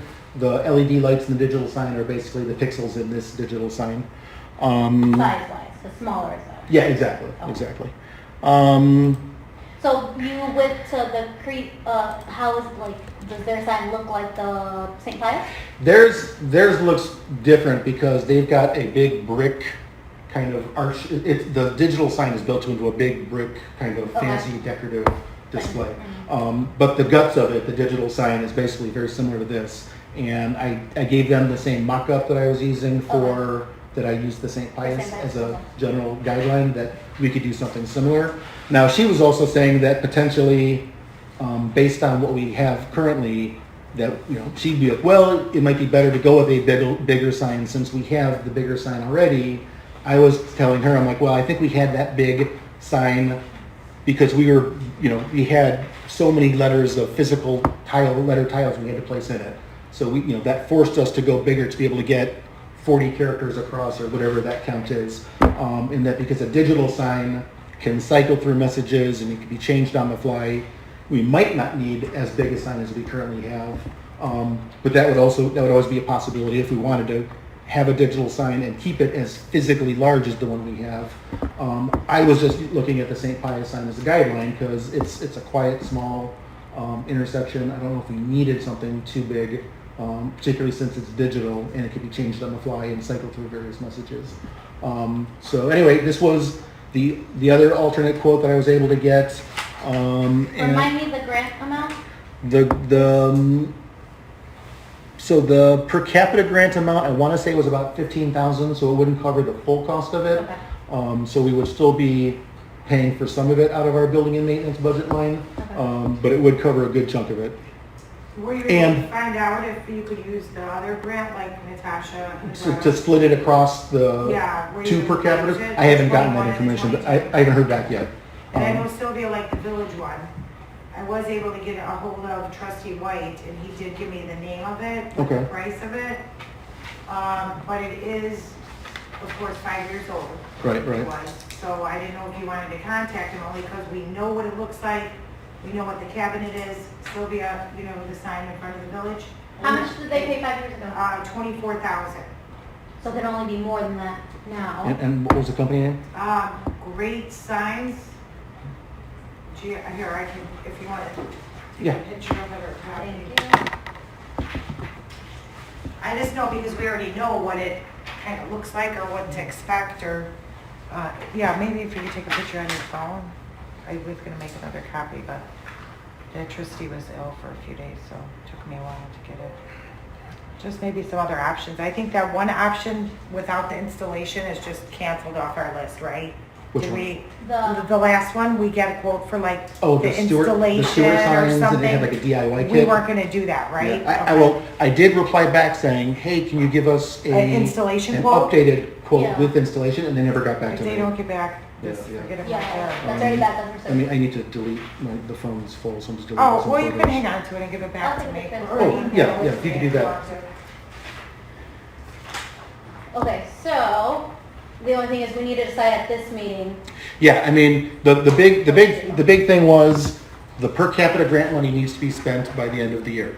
So if we were going to try to do that and use the per capita grant money for it, we would need to make a decision tonight. If we were to kick this to the next year, then we could just do a change of scope on the per capita grant and say, yeah, we originally planned on spending the money on this digital sign. It didn't work out. We're going to do a change of scope, and now we're just going to take this money and apply it towards books or whatever. Different libraries do the per capita grant in different ways. Some of them don't want to deal with big project plans, so they just say, we're going to take that grant money and we're just going to spend it on books. I mean, the fact that we've got our budget money for books, this seemed like a nice way to take that money and apply it towards something that we might not be Getting later on. getting, or we might be on the fence about. But I mean, honestly, it's 6 of one, half a dozen of the other, because if we spend this money on, books, then we don't need to put that book money into the book budget line, and we could apply that money into a building and maintenance budget line if we needed to. Can you remind me the quote for the other one that you got? Yeah. I think it was 27, 28. I think it was a little more. I'm sorry. One thing I did want to point out in this quote, and I don't know, just to keep in mind as an additional expense, Yeah. it states our scope of work does not include electric. Oh, which Do you already have electric? yeah, electric's already run Okay. out to there. Yeah. Okay, so I was going to say, Yeah. that might be an additional Yeah, expense. yeah. No, that was one of the photos I sent to them, where the Okay. power, because the existing sign, even though it's not digital, it does light up. Okay. And we've also got the light for the flagpole. And it has enough amperage? Yeah, for- well, okay. that I'd have to double check. Okay, as far yeah, as but the if amperage, the line is there, it's a lot easier to increase the amperage than to Exactly. crunch another line. Exactly. So, okay, just wanted to point that out. I mean, my opinion would be not to rush on the sign until we could investigate again. I mean, I think we could just use it for books and stuff, plus it's winter, so when are they gonna install it? When it's snowing with electric and change out the sign? If we have to rush to do something, Yeah, I let's mean- just say let's use it for books and rugs or chairs or something, or In- redecorate the tween section, In or. theory, we could start the process and make the payment and then have the actual installation take place later. But then, at least in the books, it would be under the 2022. But same thing, and like you said, it's not that big a deal to just do a change of roll it scope. over and then Yeah. use the per capita for Um, 2020. I want to say it was around 27,000 for the other ones, but Oh, again, this one's cheaper. and even if they're off with a little bit of the stuff that they might have to do, Right, right. it's still cheaper than the other one. Yeah. Well, he did say, did Olympic consider that we have a, so to speak, a base there already? Yeah, that- Could be- Where that could be. Let me pull that back up again here. If it's gonna fit on that base. It is, I was saying that we're finally getting around to it though. I was just gonna say, I mean, my personal opinion is, I don't wanna see our employees keep going out there all winter, like if we can get it digital. But we don't even know what parts and cabinets and everything, when installation would even take place, Yeah. right? So Yeah, it could be 2 to 3 more months, 12 weeks, so Yeah. Oh, like supply chain issues? we're already, Yeah. yeah. Yeah, oh, it's not gonna happen in, yeah. That's what I mean, nobody's doing anything. My girlfriend got rear-ended in a car accident, they told her to leave the car here for 8 weeks. Oh, They can't get parts. Well, how are you gonna drive around? Isn't that obscene? Uh-huh. People, and then they say, oh, you know, there's no jobs, what are we talking about? People, everywhere you go, help wanted, help wanted, help wanted. I don't get it. Nobody knowing it would. I don't get I was it. looking for Okay, an individual so- file, but I forgot it was part of the board packet. In your personal opinion, do you have a preference of getting the signs done or allocating that money to books? You know, I hate to rush, Oh, sorry, I are really you, hate. is that me? Yeah, yeah. Oh, sorry. Not rushing either. Um, Not into a little. None of this, I hate rushing into it. I really, I love the signs. That was- I love the sign in front of the village hall. That's my favorite sign. But, and another $1,000, I don't know what, or, you know, so, I don't know. Like- Do you guys normally budget money in your budget annually to buy books? Yeah, So if you did use this money to buy books, then you could just potentially budget less or do a line item transfer or exactly, something. exactly. Or we can do a budget amendment. Yeah. They can do a little fudging around. Right, well, it's just, I mean, just moving the money, and, if we have to do an amended budget, which I don't think that we would. Yeah. You guys could do that if you guys wanted to You know, go we with could the just like books research one now. more, we could call maybe the one with the village. It would be nice if they could- I'd like to have somebody come out. I That's don't what I was like the gonna say. fact that Well- this company hasn't come out yet. You Which know one? why? Because they have to The check new one. electricity Well, and they have the to new check the one- box. The new one wanted to come out, but because I told them we were having the board meeting tonight, Yeah. they put Yeah. a ballpark. Right, But exactly. they said they could even come out with a truck, park it, and it's got like different versions of signs that they could have running on the back of the truck, and then you could walk, half a block down the street and be like, oh, how does that look, and actually be able to visibly. Fantastic, Yeah, yeah. yeah. See, that would be great. Yeah. And then have maybe the people from that did the village hall, get them, let's do it right. Mhm. And not be said, Okay, I just don't want this money to go away for this. No, well, like I said, we'll just have to do a change of scope. 2022 So- per capita then, And right? you're. Well, I'm sorry? then We Yeah. won't have the 2022 per capita. Oh, yeah. Then to use The, towards every year, we get per capita grant money, and then you have, so when you apply early in 2021, for example, then you've got until the end of 2022 to spend that per capita grant money. But then at the beginning of 2022, you have a new per capita grant that you can then So we can use. potentially use it in January or February. We should Yeah, get it at the exactly. beginning of now. We already submitted our 2022 per capita grant application, but the 2023 application window is coming up in like January or February. So we could just go ahead and reapply on that for that. Okay, so then I think it sounds like we're all in favor of moving the money. Doing a change of scope on the Yes. per capita grant application. Investigating the signs and getting the right sign for I'd us. like to move this again to Sure. unfinished business Yeah. for January. I'm not jumping into this sign. What was the other?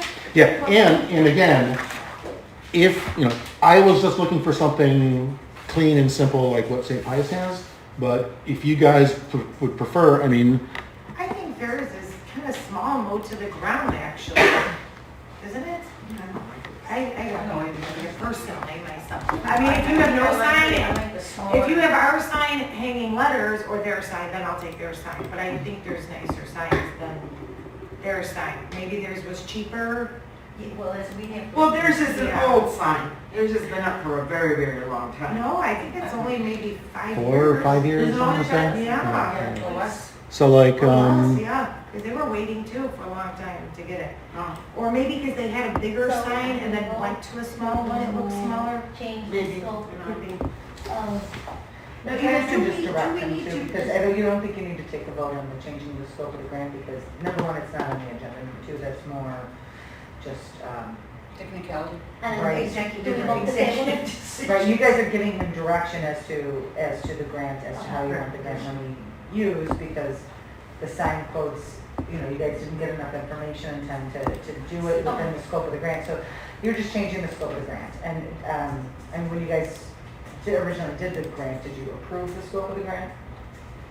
that's just an application that gets sent off to the Right. state and they approve So, it. so yeah, my point is, if you didn't approve the scope of the grant in the beginning, you don't need to make a okay. change, you don't need to vote to make a change in the scope of the grant. Okay. Well, A direction to you. the state library approved our application of the scope that we submitted. Right, no, in I'm our talking about application. this board. I was asking if this board took any action to approve the original Oh, scope of the grant. no. Because if they didn't, then I don't think that there needs to be another Yeah. vote to amend the scope of the grant. Yeah. Instead, you guys have just given him oral direction that you want to hold on the sign, you want to put the sign in next Yeah, year's keep it funded. expenditures, investigate it more, get additional quotes, and instead use the grant money for other library Yeah. purposes that are allowable under the grant, And- such as the purchase of books. Yeah, and every year, 1 year we did, we used the per capita grant money to boost up our Spanish language collection and also added a Polish language collection. 1 year we used it for our like digitization equipment for Johanna to use for her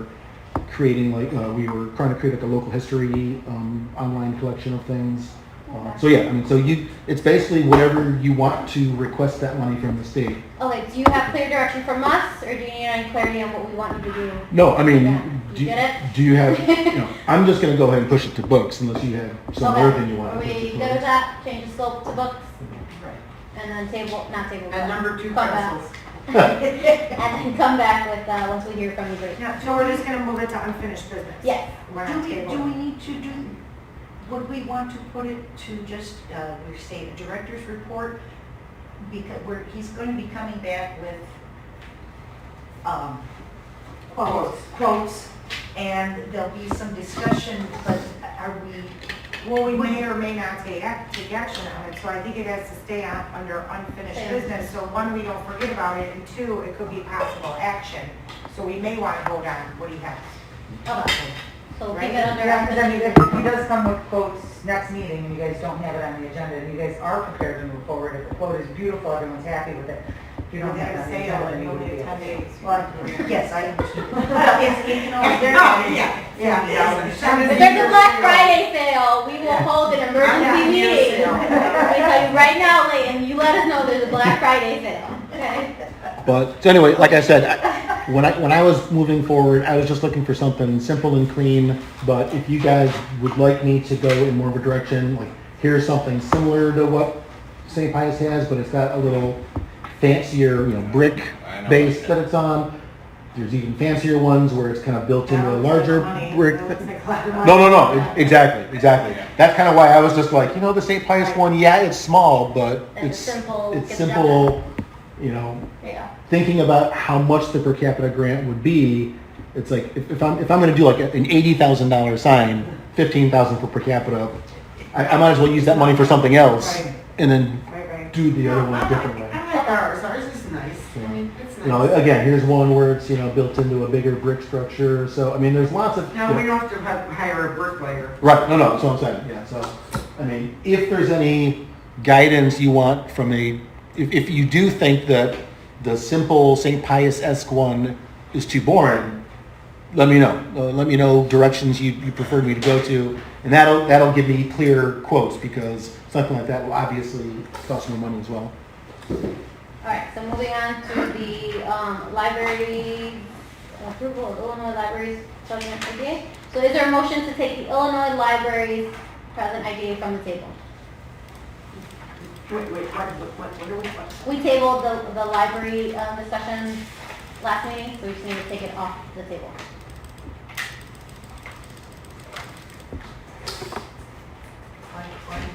This is the discussion about Is this the joint purchasing? payment that you were talking about from September to June of next year. Oh, that thing. Yeah. Oh, that, oh.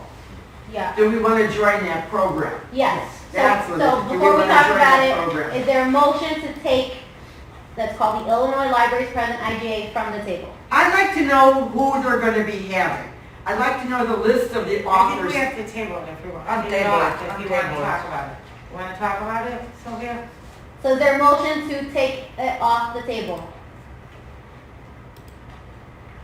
Do you want to take it off the table and talk about it, or you want to bury it and move on? Well, we don't, no, because from what I read, from what I read, they did not give us any information. They didn't give us any information of who was going to be in it. So if they aren't going to give us any information, I don't want to, it's like buying a pig in a poke. You know what I'm saying? Okay, but if we want to talk about it, Okay, but let's, yeah, so, We can take it off the can table. someone motion to take it off the table? Okay, let's take it off the table. Okay, is there a second? I'll second it. Okay, can we do a roll, so it's roll call or You voice do- vote? you We do can do a voice vote. So Vote- is voice there- vote. is everyone in favor of taking it off the table? Aye. Aye. Any objections? No. Okay. Okay, so, this is the one where, what's her name? Emailed me about, we had a ton of questions, right, last time? And what was that? Is her name Kate? Is it? That sounds right, Kate? Yep. So she forwarded us some information. She said it's all digital. It's, so it's not like someone's coming here to library, we're not No, sending we people to put it on the library. big screen in the big room. Yes. Sounds lovely. Yes. Well- Except, or people just can log in from home. They don't even have to come to the library. It's It's just something we offer. virtual programming. Mhm. okay. So, But who are we paying for? Are we paying for my son James, or are we paying for some famous author? So here's the website for the, again, and I sent a bunch of information out after the last board meeting, so I don't know if you got that email or not. This is the website for Illinois Libraries Present. It's cycling through some upcoming ones. So June 2023, Robin Wall Kimmerer. Man, I wish they would slow that down. It's like cycling too fast. December 13th, Sauna Server. January 11th, Ross Gay, Exciting Joy. June 2023, Robin Wall Kimmerer. This is actually tonight. Will My Kate My Eyeballs, the lady who's a mortician that's written like these 3 books about death and stuff. I mean, they're big name authors. They've got popular books. You might not know them. That's right. Yeah, but I'm looking for somebody I know. well, But what happens, it goes from January to June. That's my only concern. I think it's a good deal for $750 for a year, providing you're getting once a month service. yeah. But if it goes, we already missed tonight's, so then we might get it in January's if we submit the check, December. Mhm. So if we only have December, January, then it goes to June, it expires in June. It says in the, so we will only get 2, maybe 3, if we make December. What do you mean 3? Programs. No, it's not, Others. it's not, it's through June. So Right, it's once a but, month. but, She's right, saying no, that it there's other doesn't go. programs scheduled for There's no program scheduled for February, March, April, the or way May. this I, appears. that was just the main page. There might be more information on this page here. That's my only concern. I think it's a good deal for a year for $750, but if we're gonna get 3 programs, Yeah, it's Right. not a good deal. that's not a good deal. And I get, yeah. And also, not, is it just that 750, or do we have to pay for each artist? So here's one part. So it costs $750. However, we do have an age options grant, and that $750 would be 10% of that grant, that we could allocate the money from that. The age options, what Kate said was, that age options grant is specifically for older adults and their caregivers to combat isolation and loneliness. So it's just offering programs for them, right? So right now we do virtual chair yoga, crossword club, all that good stuff. So this would be in addition to that. We can use that grant money to pay the $750. That's 10% of that grant money. And so But, And I've got that email up on screen too. oh, perfect. Age Options is also requesting that libraries continue to provide virtual options. So it's not like, you know, a lot of the seniors don't feel comfortable going out into public places yet. Yeah. Age Options is telling all the libraries that they give grant money to, please provide more virtual options. The feedback they're getting is that the seniors would prefer to do virtual options versus coming out. So they have actually been requesting virtual options. Because this is a virtual program collaborative thing, it goes hand in glove with what they want, so their grant money will cover the cost of it. And so my understanding is $750 total, or you would pay for their monthly events. And then, So it's $750 or a la carte? I believe so, that's what Kate But said. I still feel, if I'm not attracted to those authors, Okay, but we don't just buy the books you like, Sylvia. We buy books for everybody. you do.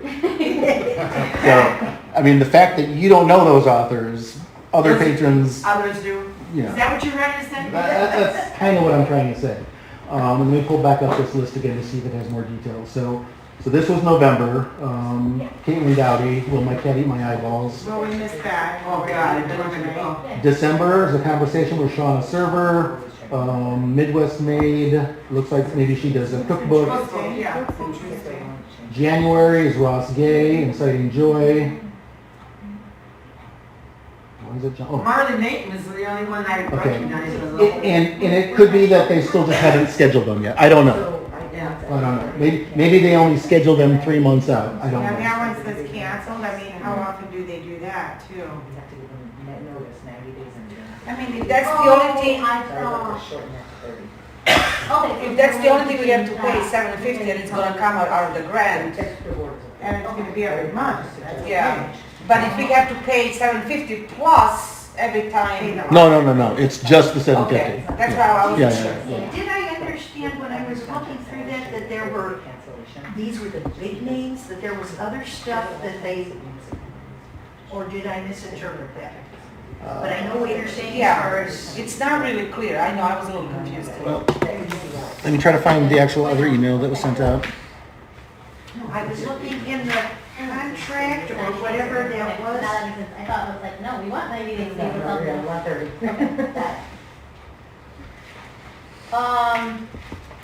Tiffany's pointing out that if you look at the next page, so it's page 3 of 11, page 3 of 11. So if you notice, like, if we're willing to proceed with this, if we want to, we could try telling these people, hey, we will agree to the 750 if you change the termination to 30 days. And what that'll mean is, if we find out that, hey, all their people are terrible and no one is joining their stuff, then we just gotta give them a 30-day notice, and then we can cancel the program.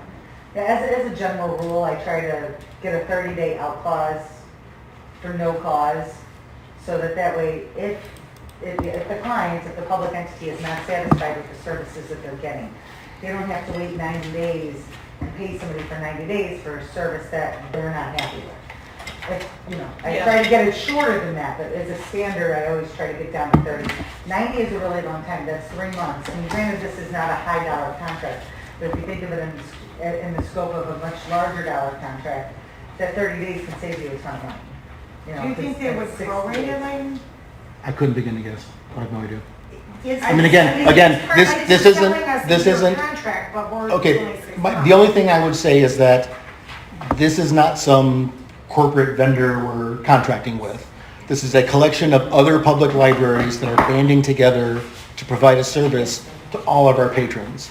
So I get, if this were IBM, you'd be like, let's try Let's to negotiate, right. yeah. But this is a collaborative effort of other public libraries trying to do something good that will benefit the patrons of all the libraries. So yes, we can see if they'll drop it down to a 30-day out clause. Yes, we could see if they'll prorate it. But again, we are trying to support a large organization of libraries trying to work together to do good for a larger group, a larger community of people. So I can reach out to them, or I'll have Kate reach out to them to ask them if prorating is an option. I couldn't begin to guess if that would even be an option. This, I emailed this to you guys after the last board meeting, but I'll just pull it up one more time real quick. This was, I guess, the PowerPoint presentation they put out.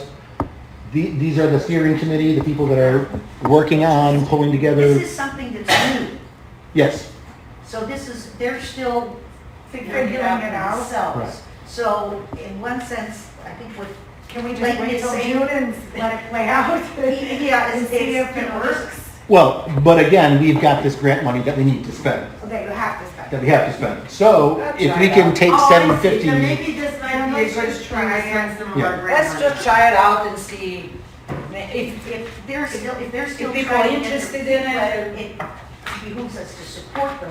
Let's try it in the agreement that we're not gonna like auto renew, that there's nothing in Right. there about that, Right, Okay, I like that. yeah. right? Yeah. Because some people try to trick you with that all the time. Yeah, auto renewal. I don't like that, so I think it's okay, I would be okay with it if it's not an auto renew.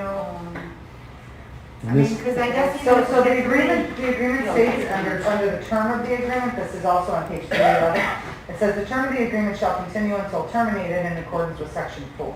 Oh, so it is So- not renewed. so- It's not now- over now, so but now- and it's got a 90-day out clause. So that's all the more reason, I mean, to be quite honest, they should have no problem with a 30-day out clause. Most people don't. Unless, again, with this being such a low dollar amount, I don't see them pushing back on a 30-day out clause. I think it's worth the ask. That would be my Okay. recommendation as your counsel. Again, all they can do is say no. Right. Now, the good thing is, again, not a super high dollar contract. However, is the pricing actually in this contract? Because I'm just seeing this. well, here, up on the screen, this is from the PowerPoint presentation that they put out. So the pricing is based on the budget size of the libraries. So the bigger libraries are subsidizing more of the cost of it. So if we were a $5 million operating budget library, we'd be paying $2,300. We're within that $1,500 to $3 million budget amount. Potentially, we could go back and be like, I mean, I could double check and see if maybe we could squeak in under the $1,500 and only pay $400. I don't know. We're either in the 400. I think whatever paperwork we initially filed with them, we fell into that $1,500 to $3 million range. That's where our $750 cost for the program is going to come from. So then I would say we would approve, well, we'll do a vote, but we'll approve, on the condition that, well, I guess it's just for us, that we make sure we bring this back up in what, March, April? To discuss if we want to renew it or not, because that would be a 90-day thing. If they don't agree to the 30. If they don't agree to the 30-day. So yes, either way, try going for the 30-day mark. Yes or no to that will depend on when we bring this topic up again. So probably sometime in March. So March 2023 would be the, Yeah, do so we we- cancel or stay? Yes. Assuming it's only 90 days. And there's an easy online sign up for patrons. Okay, that's what I need. So So- my suggestion for the motion would be a motion to approve the agreement. with How the will we direction- know to sign up? That's the next thing. How will we know to sign up? Well, technically, we didn't know for sure what was going to be approved tonight or not, but we get all of their information in advance, so like, Yes, Sylvia. Whatever you vote. so they have marketing materials available, and then, hang on one second. Oh, so you kind of just post it to Facebook? or post it Yeah, to- so you can take their marketing materials, print them out, post them in the library, post them to Facebook. And then we also have, in our calendar, so we actually did add it to our calendar. We figured that if you guys voted down the IGA, we didn't think we would just take it down. But, we get all the descriptive information, and then they provide a link where you register, so anyone can just click on the link to register, and then it's literally just a, similar to like a Zoom type of registration. Here's a description of the event. She's a mortician, advocate, and bed and noir of the traditional funeral industry, yada, yada, yada. You fill out the contact info, you specify how you heard about the event. In this case, we would say, we heard about it through Stickney-Forest Public Library. you get your registration link emailed to you, you click on it, you watch the presentation. If we wanted, we could try to do them on the big screen here in the library also. I think for most people, they would just, oh, I'm going to register and watch at home. Yeah. But that's not a bad idea. We could see if people would be interested in, watching it up on It's the, an excellent idea. either in here in the community room would probably be better than trying to do it up on the big screen. It also depends on the time frame involved. This one here was starting at 7 o'clock Central Time. So if it went longer than 60 minutes, then we would have to, have it be like a pseudo after-hours event that continued past closing. But, that's definitely something we could look into. Okay, so sorry, you were saying how do we word that? So the motion would be to approve the agreement with the direction to have the superintendent or the library director request or ask for a reduction in the termination time. And even if we weren't going to terminate, if we were going to play out for a couple months, I would assume you don't need 90 days to auto-renew. Like either do or you don't. Well, it doesn't seem that this isn't like a contract for a term of a year. Yeah. That's the thing. It's Forever. It's kind of, yes. It's That's the way I read it. It has no programs term. offered over 10 April, months. May, June. The It program, says what you get is access to at least 12 programs offered over 10 months. But we already Right. missed, it started from But- September but no. to June. but I understand, but the contract itself, the contract says the term of the agreement. This agreement shall continue until terminated in accordance with section 4. Okay, So generally, when a contract has a term of the agreement, it'll say it'll continue on for 1 year unless otherwise terminated in compliance with in accordance with section 4 or whatever the section is. This has an open-ended term, so there is no end date on this contract. And so the end date essentially is, as written, a 90-day notice period. So that's when the contract terminates, is when you give them 90-day notice. And that's why my suggestion is put it down to 30 if at all possible, because number one, I think that 30 is just fair. If you guys determine that you guys don't want to continue on with it, you're in your budget year, you're figuring it out, and, oh crap, we need to terminate it in June, and this is May, and, then you have your ability to use the 30-day termination clause, otherwise you'd be stuck with it until August. So I would just say, try to get the 30, again, it's worth the ask. Next time we'll Alright, so. And I was searching for a different email about this, but I just found this one, and this was just sent out November 11th. And they say, we have an exciting opportunity to libraries who are not currently members but wish to be. A window is now open to join for January through June, 8 programs, and it looks like they do have a prorated. So it looks, Okay, that's yeah, perfect then. yeah. So I didn't see this email before, but it looks like they do have a prorated 8 program, January through June, for Okay. only $266.67. There's a Well, we'll deal. take it then. Yeah. Right, No, I think Sylvia? it's Or the 500 like 500, the 500, before the 50th. No, but oh wait, you're right, I'm sorry. Yeah, Yeah, it's so 500. 500 instead of the 750. Give Okay, us some hot soup then. okay, even better. Okay, so I'm not gonna sign this check because it says 750. Yeah, we'll have to redo So I that. think that's a good deal then. Oh yeah, I didn't even see that As long email. as then we just remember to keep track of. Yeah, so in if March. you don't like it, Wayne, don't know. Then- Yeah, I've got the March 2023 90 day, okay. and So I make a motion that we accept, with the discounted price for the email dated November, whatever, for $500. Runs January through June.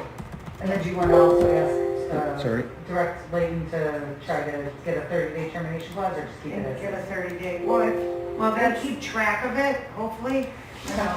Well, okay, what Tiffany had was that we would approve the agreement for this IGA with the provision of because we don't want to say the provision. Yeah, no, I would say, yes, With the request of a 30-day cancellation. Otherwise, we're still gonna go ahead with it. Either way, yeah. Okay, So we'll okay, charge. let's try, we want to approve the So why don't we do two separate motions?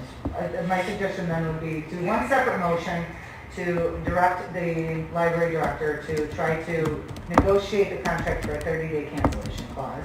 And then a second motion to approve the contract, In the amount of $500 for IOP.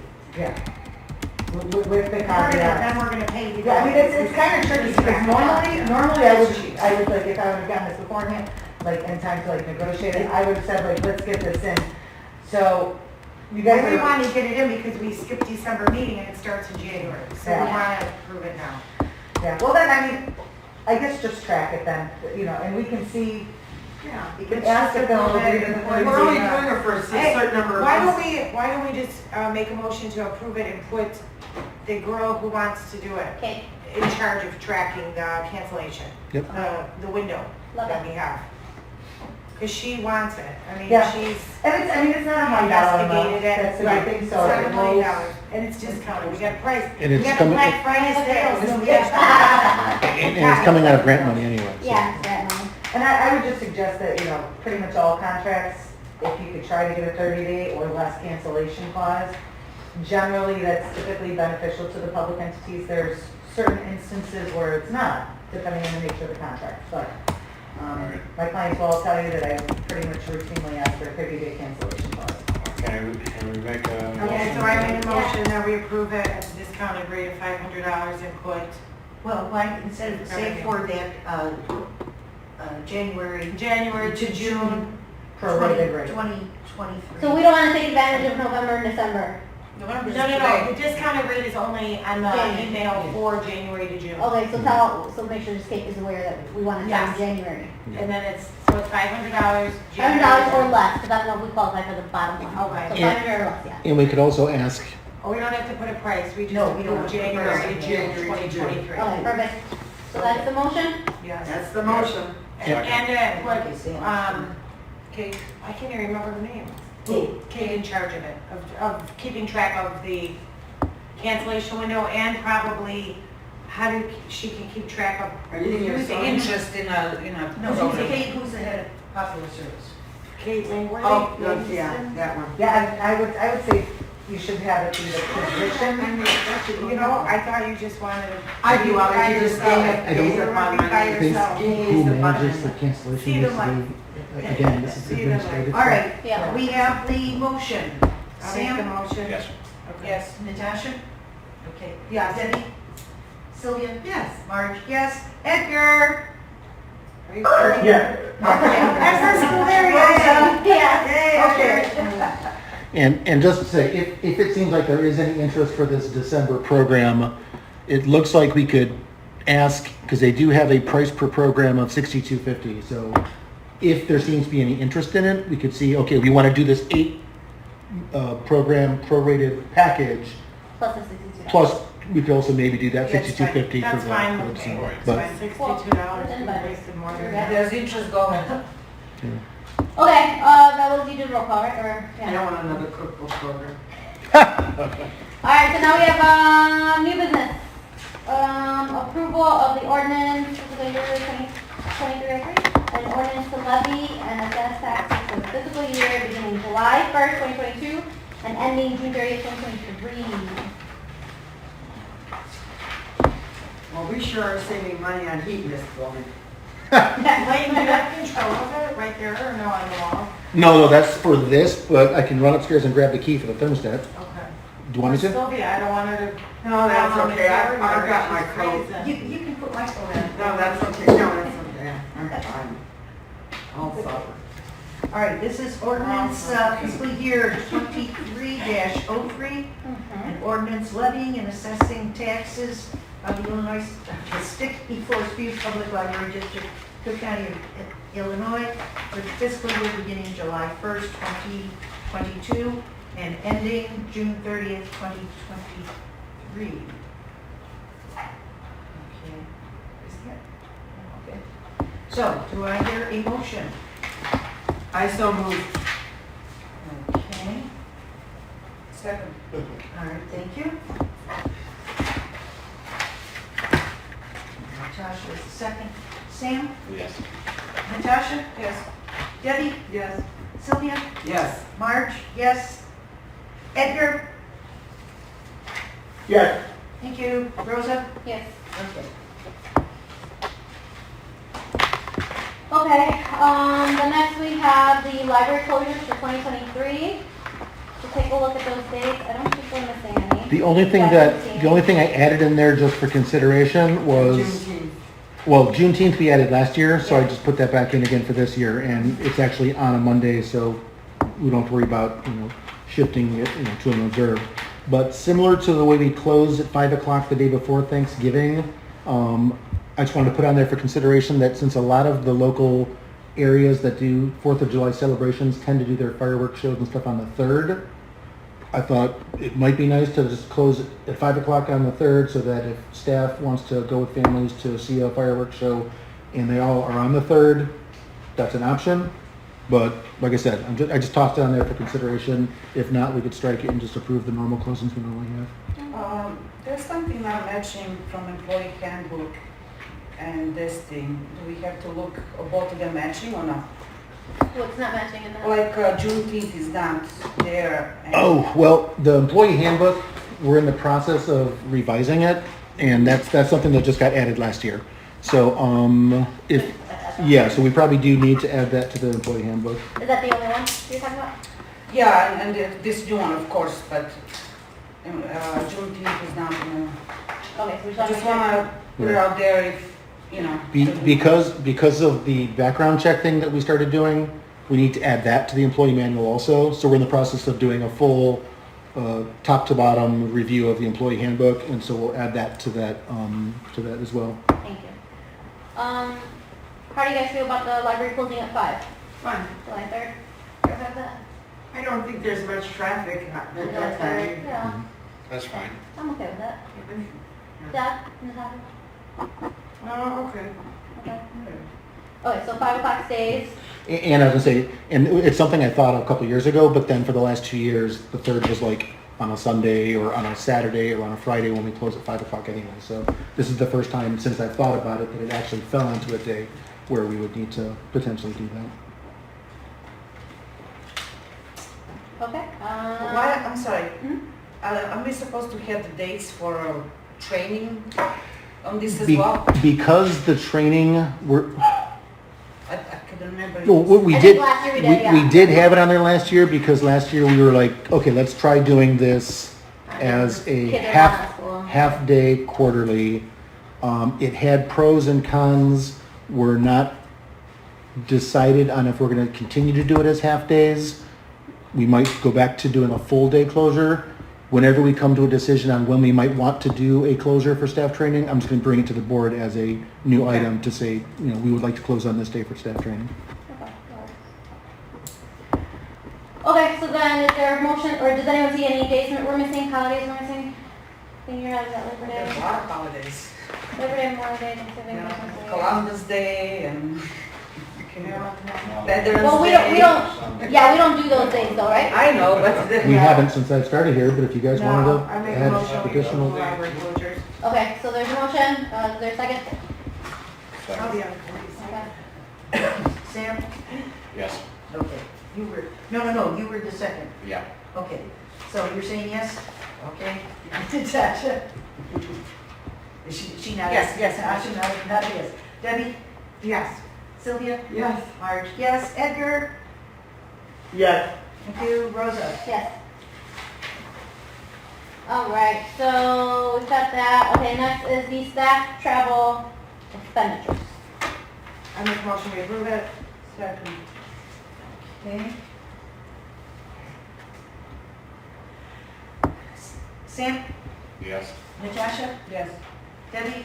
Yes. Sylvia? Yes. Marge, yes. Edgar?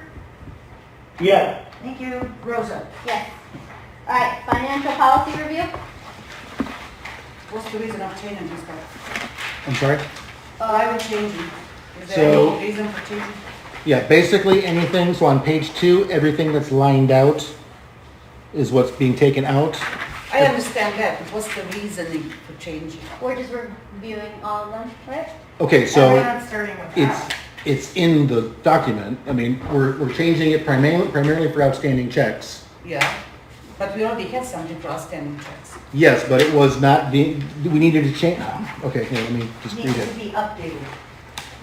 Wasn't there, there was a law that something, the state had a law on unclaimed, uncashed checks, and we had to, Well, there's the whole iCash thing now, the Illinois iCash, that unclaimed checks have to be reported to the iCash. Okay, so that's the reason, that was, it's just. That was the driving force. okay. Yeah. That's what I'm asking, what was the driving force? Yeah, well, that was in the, he talked about it in his.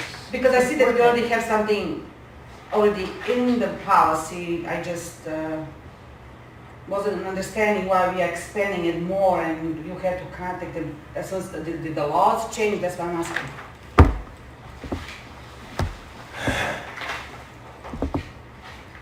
It was primarily, let me.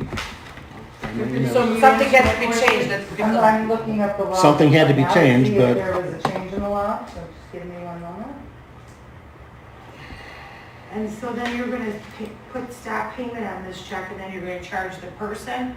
Is that my understanding of it, when it says deducting? If the pay lost. Which paragraph are you looking at? In the first one. Yes. So if it's not, I mean, 60 days is kind of a short time. I probably have a check laying around my house that's 60 days for a birthday or something. It seems like a short amount of time to instruct the bank to stop it unless the person requested to stop it.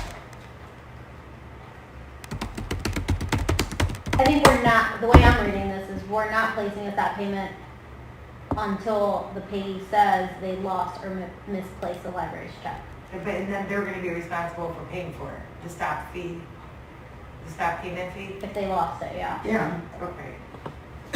So we contact them by saying, hey, you haven't cashed a check, it's 60 days old. Do you still have it and just haven't cashed it? Awesome, great. If not, all right, let's place a stop payment. Now, what if someone says they lost, or what if someone says they never received it? Then who pays the fee in that case? Yeah, because you was, know it, it can be between $25 and $45 to cancel the check, right? Well, in here too, it also says the library's treasurer. I was just gonna come to that. And you have to pay for it. Right, there was. And you have to pay. No, that should not be library treasurer, that should be a business manager. Well, it says library treasurer or other designee. Okay, but they should say business manager. If the business manager is gonna do all the contacting and everything, why would you put somebody to do something they have no idea what's going on there?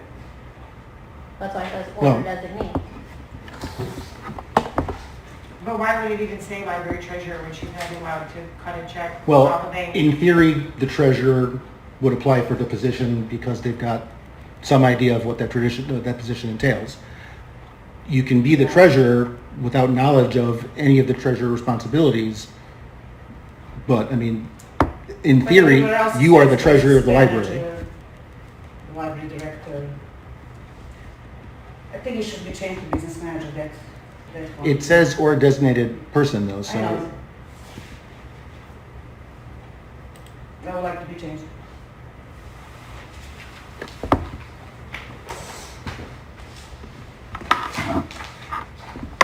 I'm okay with the wording, it says order designee. Well, at the end of the. Because the old one fiscal says year, business it manager. says the treasurer will review the listing of all checks. It doesn't say we're designate underneath that.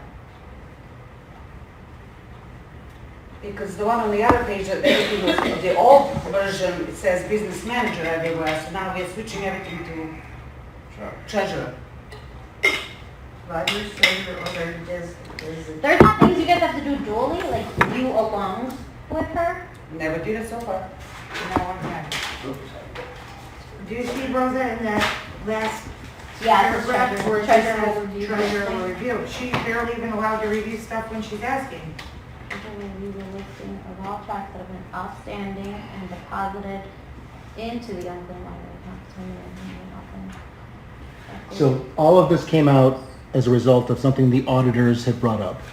The auditors in the last audit said, the library district's bank reconciliation for the First Miscellaneous checking account has old outstanding checks. The library does have a policy in place to address the status of the bank's reconciliation. and when to turn these over to the state as unclaimed property. You recommend that the district formulate a policy to remove outstanding checks that have aged greater than 1 year from the bank reconciliation to a liability account unclaimed property. That is not something we had before, so that kicked off in order to come into compliance with the auditors, having to revise this whole unclaimed, uncashed check policy. So how come we're not just adding that last sentence that says you're gonna go to the... Because then I reached out to other people to see what is the best practice for doing this. You don't have to get excited, wait, I'm just... I'm explaining to you why we're doing the things we're doing, other than just adding in, a simple line. But no, I'm trying to look it up right now. So then I reached out to our accountant, and I'm like, with Tiffany, regards, is there any law that was changed for that unclaimed property? Did you find something? So I'm going through the law right now, there's been a few changes just in this year alone as it relates Okay. to unclaimed property. And, you know, obviously I'm trying to review it in a quick manner, but That's just fine. this year alone, yeah, it's speed reading. Just this year alone, there were 2 legislative changes that I've already spotted, one in May of 2022 and the other one in April of 2022, both dealing with the processing of unclaimed property. And it generally identifies, it says the administrator, it doesn't identify a specific office or office holder that needs to be doing it, just says administrator. And let's see, the administrator, under this, honestly, I would have to look into this a little bit more. This is about, this act is, I don't know, probably at least 50 pages long. So, in response to your question, I don't know everything about this act and what the changes were, but I did Well, what already did just in a our, very quick review. our people that we pay to tell us what to do say? AKA the auditor. well, the auditor brought up adding the new account to handle the unclaimed liabilities. We also have, I mean, again, financial policy, all libraries have to kind of follow the same rules. So I got a sampling of other financial policies from other libraries and said, okay, we'll just, rather than reinventing the wheel, Yes. let's just adopt the same types of wordage that they had in their policies as well. I'm happy just to scrap this and we could send it to Tiffany and let her work on it. Well, what's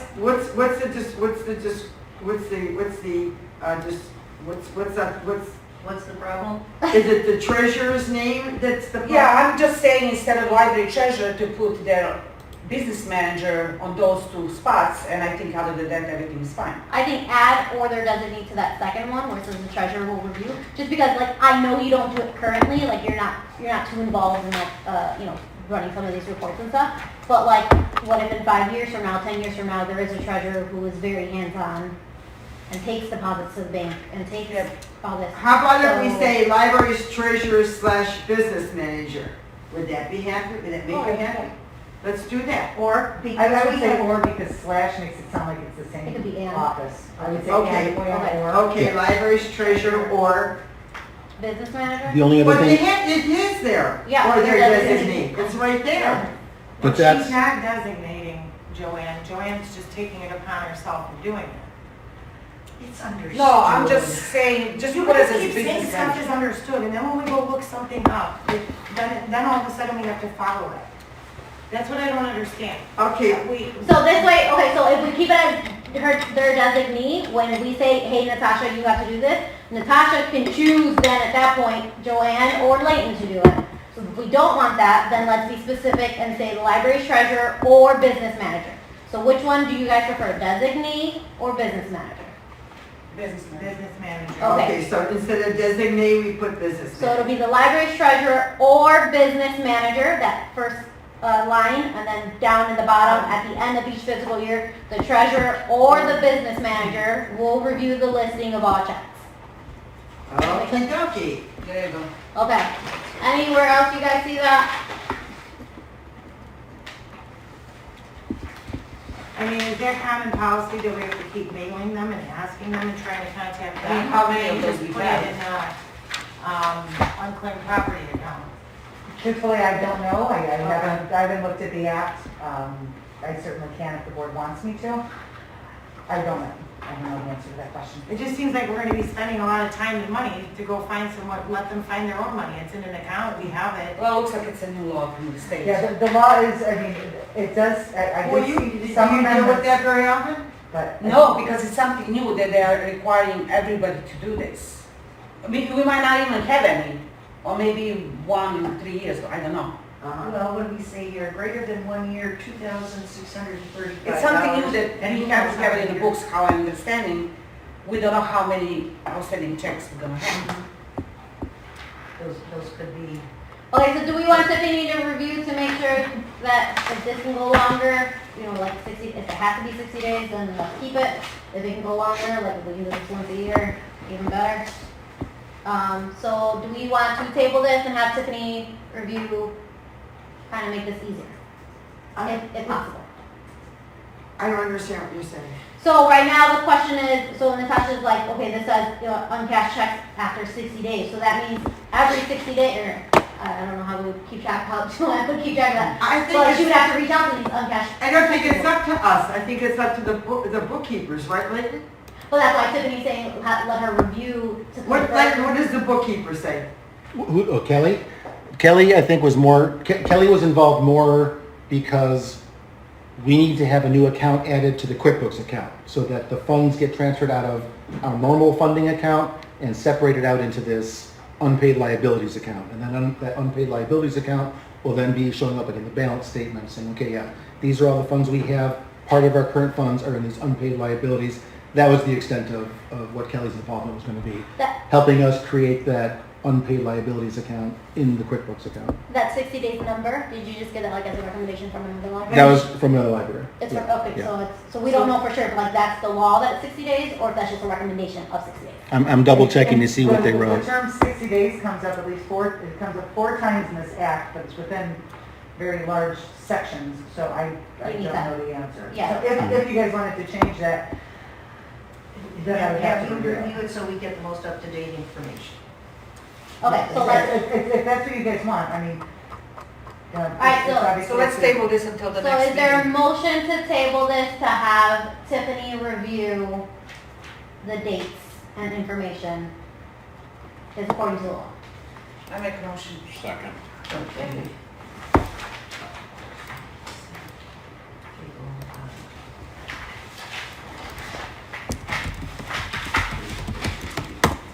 Okay, Sam? Yes. Natasha? Yes.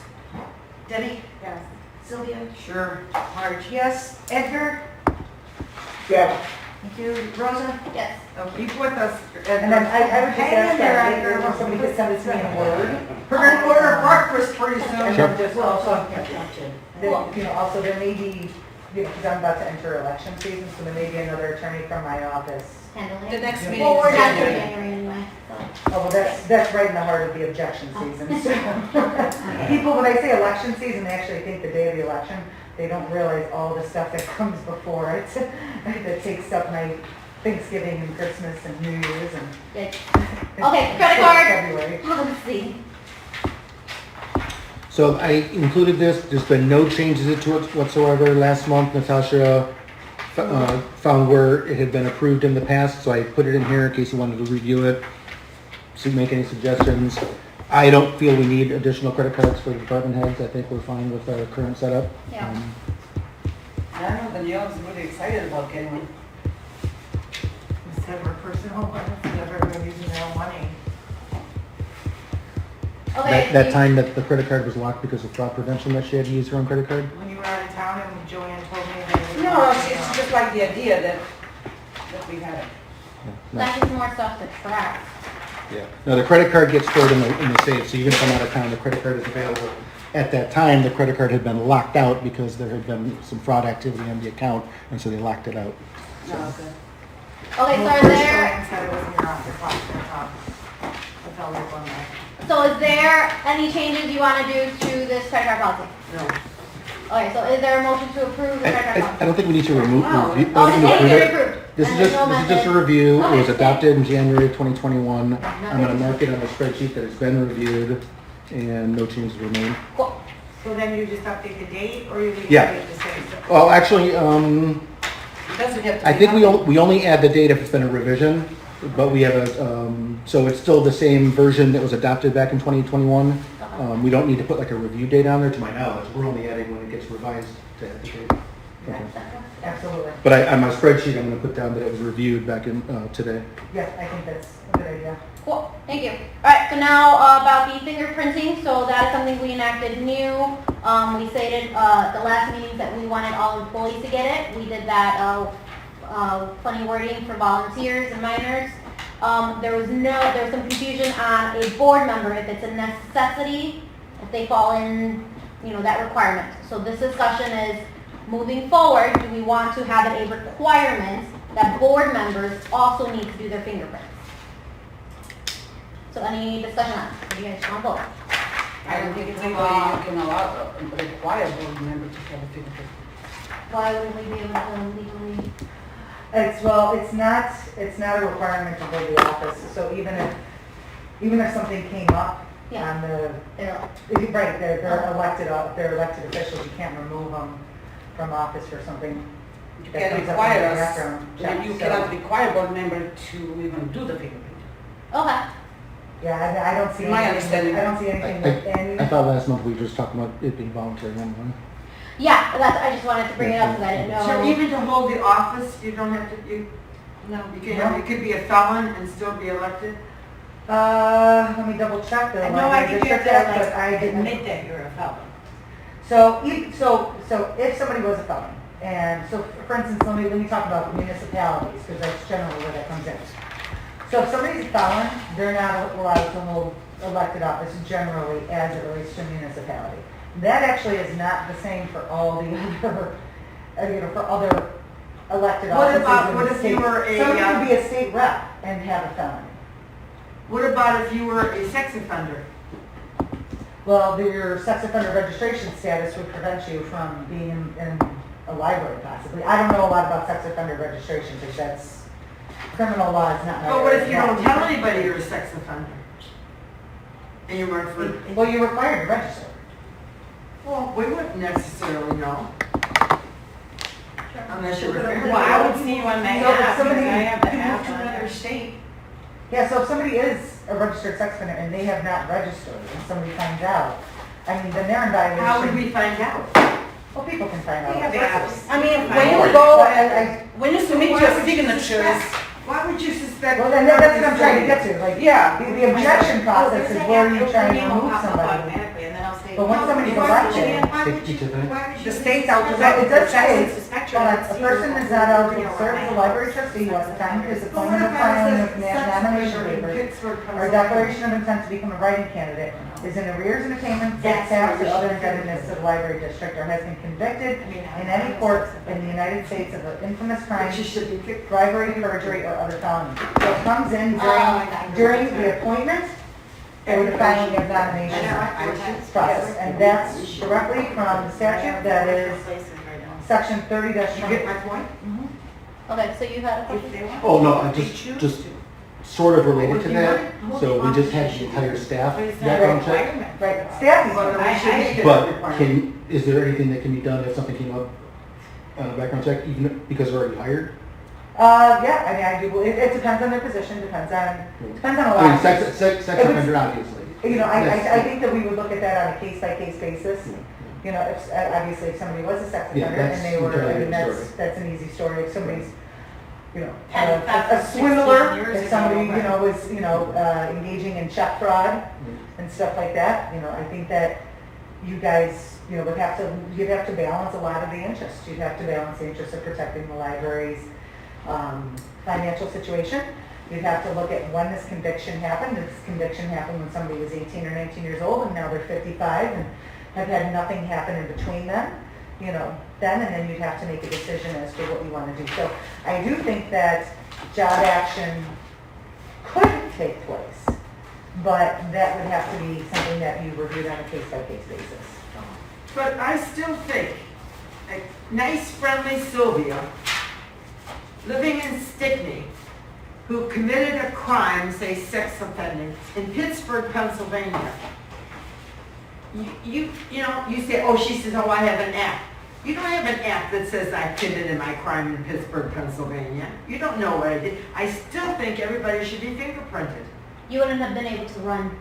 She just What, read. how do you know I would have been able to She run? just read. Well, okay. So how do they implement that? Right? You're not supposed to run. I would be, if my crime was committed in Pennsylvania. So do you like when you sign? Okay.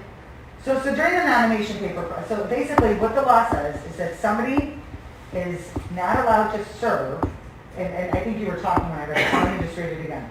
A person is not eligible to serve as a library trustee who at the time of his or her appointment or filing of nomination papers or a declaration of intent to become a writing candidate is in arrears in the payment of a tax or other indebtedness due to the library district, or has been convicted in any court in the United States of any infamous crime, bribery, perjury, or other felony. So the law provides that it comes in during the nomination petition process, which is if some, you gotta research the candidates. That's really what it comes down to. So it either comes in during the nomination process, or it comes in during the filing of a declaration of intent to become a write-in, or the appointment. Now, there's nothing in here that says that somebody can't serve if they made it through that. To me, it's a hole in the law. It probably should be That's fixed. right, and I'm a big fat liar, and so I only need 35 or 40, 3,500 signatures. So it's easy to get those signatures, nobody ever pays attention. And I'm a big fat liar, and so I'm on the board, and I can just get on this board, and I can committed a crime in any other state or someplace, and I'm a big fat liar, and I get those signatures, and I'm on the board. There's nothing in the law that say that That happens. precludes that. Say that happens, and they're on the board. There's nothing in the law. And that's why I say I think they should be fingerprinted. But hold on, what I'm trying to say to you is that there's nothing in the law that says that even if somebody's fingerprinted, even if it comes up that you're a sex offender in Pennsylvania, there's nothing in the law that allows the board to remove you from that position. You stay in that position. Where this differs from the municipal code, and that's why I say it's a problem with the actual statute itself, and with the municipal code, if somebody is determined to have committed a crime, and you find out about the crime, even after they've been elected, even after they've gone through the nomination papers process, gone through the election, got elected, you can ask the state's attorney's office to bring what's called a quo warranto action to remove them. That's unfortunately not in here. But at least you could say, you could make sure that I never come in contact with children. At least you could do that. So is that so I get it that we can fingerprint her, and if it comes back bad, like technically there's nothing we can do, but just You for would the be aware, you would for be the aware knowledge of and who I awareness, am. Can we require that they get fingerprinted, the board? I don't see, so you guys are, a board that is not a home rule unit of government is subject to what's called Dillon's rule, which basically says you're only empowered to do what the statute specifies you're allowed to do. The statute does not specify as to trustees that you are allowed to create another factor of eligibility to hold the office. If the board as a majority wanted to volunteer to do it, or the board as a majority wanted to say that we want everyone background checked, I guess the board majority potentially could do that. However, what's the implication of it? Somebody pops bad, there's really nothing you could do. And again, I see this I as a think whole you But have just a for awareness, I would want to know if I invite Sylvia to my barbecue, can I have my kids around her? That's right. Well, are you gonna start fingerprinting every person that's at your barbecue? I mean, honestly. Well, but I don't know who Sylvia. anybody is.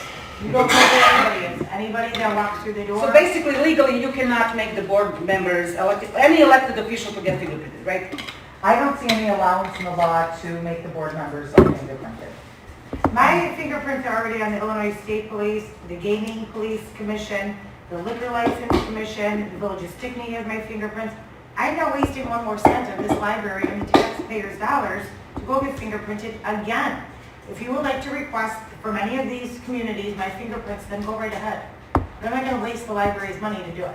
That's why I have a job. I can't pick up on Wednesday at 11:30 in the morning just to come here. I don't need reminder emails from Joanne or Layton or you to come. I'm a big girl. I did need an email yesterday that says, call me and tell me availability. I'll call and make you an appointment.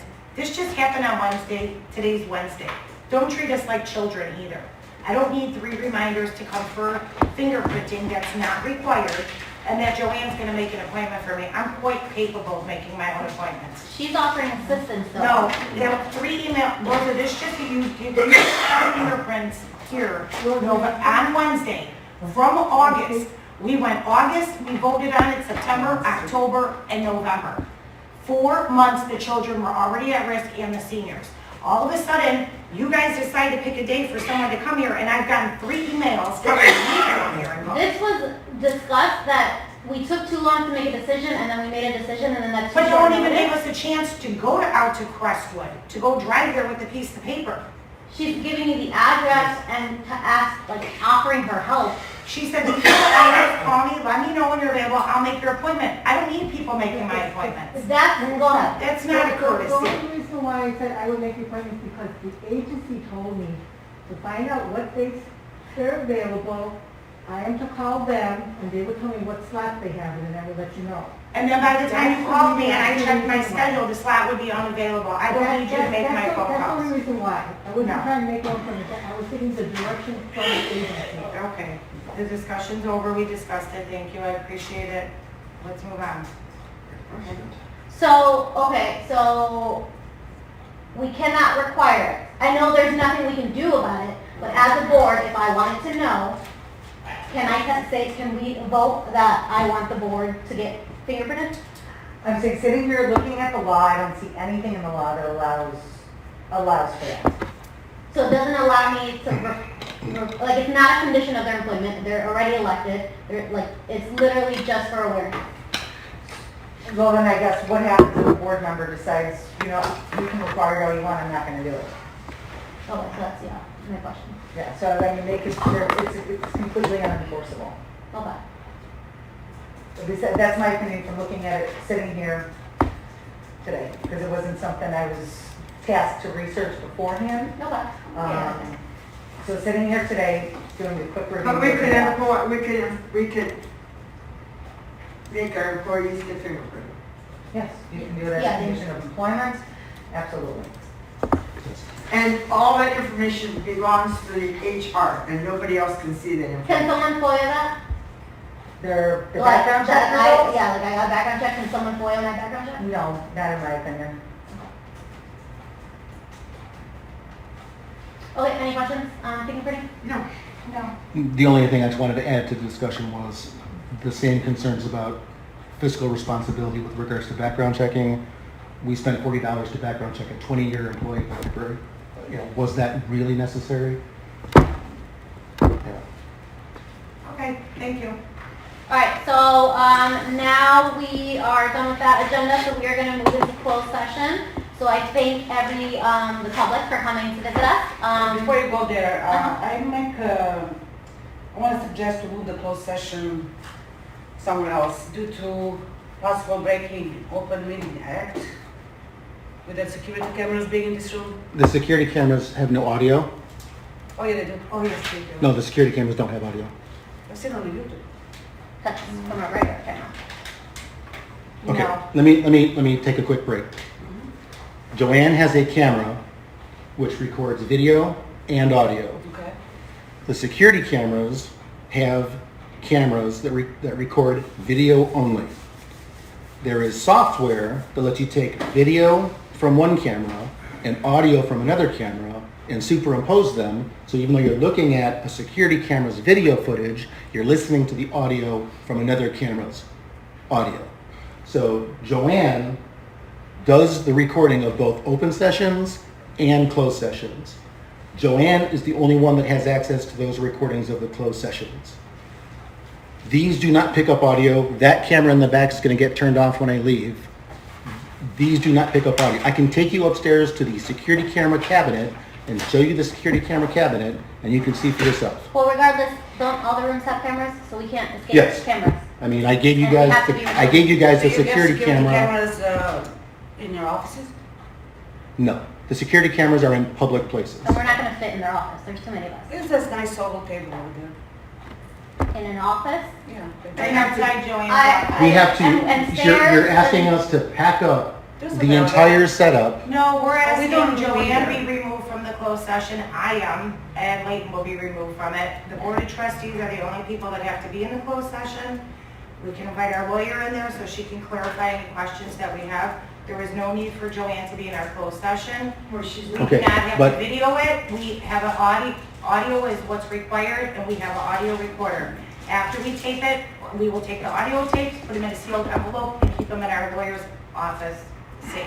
Oh, no, they actually have to stay here. Oh, they have to Yeah, stay they here? have to Okay, stay well, here. then It's they'll be on the doing it same- at the I time. can't take custody of them. No, we have a secretary, which is Marge. If she's not willing to do it, then I'll do it like I did the last meeting. There is no reason for Joanne to be here. The board of trustees should be here and our lawyer here. That is all.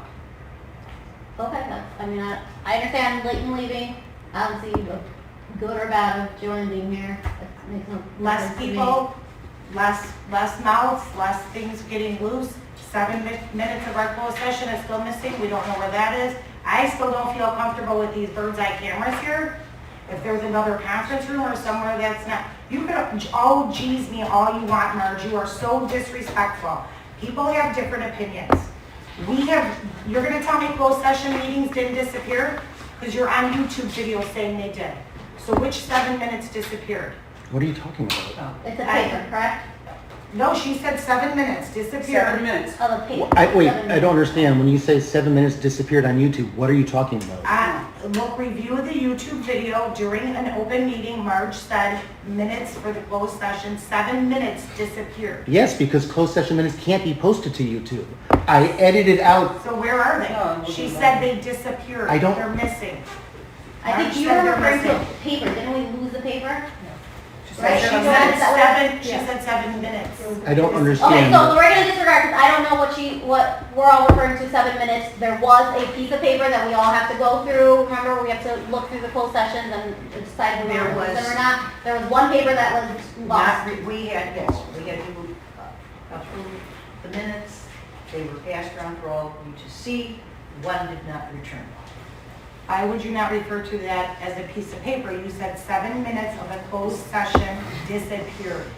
Okay, so I'm not sure. So public, thank you guys for coming. We're gonna move into closed session. We're gonna do ask that you guys leave. Did you get a chance to say anything? Is there a Did you motion? not want to say something? I asked her under public. That was a public, She said she yeah. didn't know. Yeah. She's a member of the process. Remember Um, what? Some Displays newspaper or something? Oh, when was the last time we had a closed session? We didn't have a. Not while I was here. No, Mark, so before that. it was, I would be Was more that- comfortable to we move upstairs. Yeah. I don't want to think about it. Okay, so what do you, I'm sorry. You're what'd you the say? board, I'm saying, you're the board president. I do not want to move. I'm not moving. I'm not moving. I don't see why you guys wouldn't want to move. There's First of all, nothing you wrong guys with stick us in camera. this basement like we're dogs. There is other conference rooms that the Friends of the Library use upstairs, That that is- Horn College. Okay, hang on a That's second. big enough for this? Yes. Because And you the have public, a screen and and the everything. public, 3 people? I We never never know how many I people was are the in town. director, I went to a meeting where 16 people were sitting in a room. And there was coffee and a cart with water and donuts. So 3 people plus this board can fit somewhere, trust me. Okay, but moving to another conference room, there's cameras in every conference room. What is the point of moving? Okay, give me 1 second, please. So this is the document I created for the security camera discussion.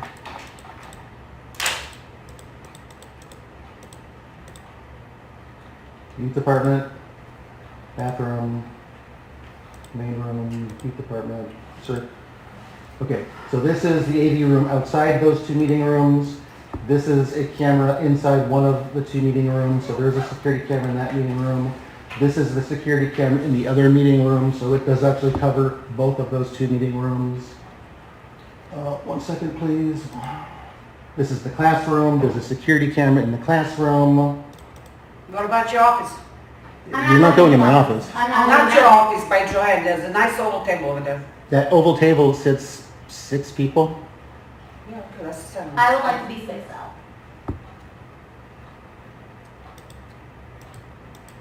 So I don't, and then this is also up in that's the meeting room upstairs also, the team loft. So I don't understand where this idea is that, this is like a Bad We're bad bugged, room. we're being bugged. We are if you look on the security cameras and watch the 4 hours of YouTube videos, you can clearly hear the difference. Don't talk about superimposed. The conversation's over. You don't want to move, you'll get your way near the board. I'm asking Joanne to be removed from here. She can take her tripod. We'll bring out an audio recorder that we can all speak to. You guys can come closer, so we'll make sure it gets ours, and Leighton, we're asking you to be removed. Of course I'm going to be removed. Yeah, And so it's usually Joanne Joanne. can too. Okay, so we need a motion to move into closed session. And the motion's gotta state what the reason is. It's on the agenda. They can just say motion to go into closed session is provided. So is there a motion to go into closed session to discuss the appointment, employment, compensation, discipline, performance, or dismissal of specific employees of the public library? I make a motion for closed session, with the exception that Joanne will be removed and Leighton will be removed. There will be trustees and our lawyer only.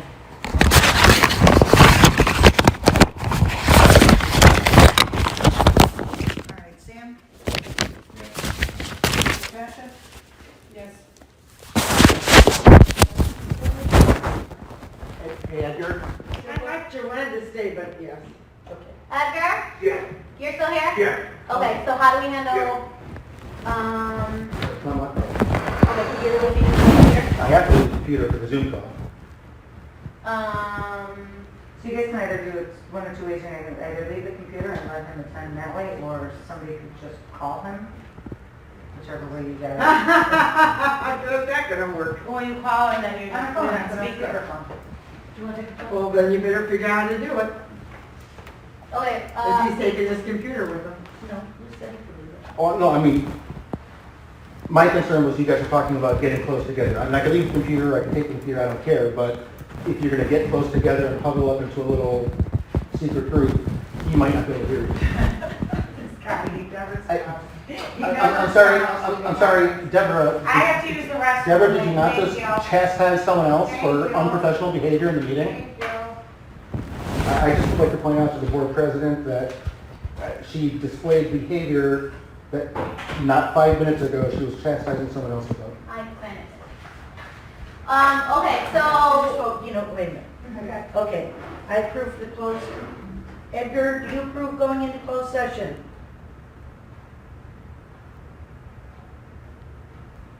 Edgar? Are you still there, Edgar?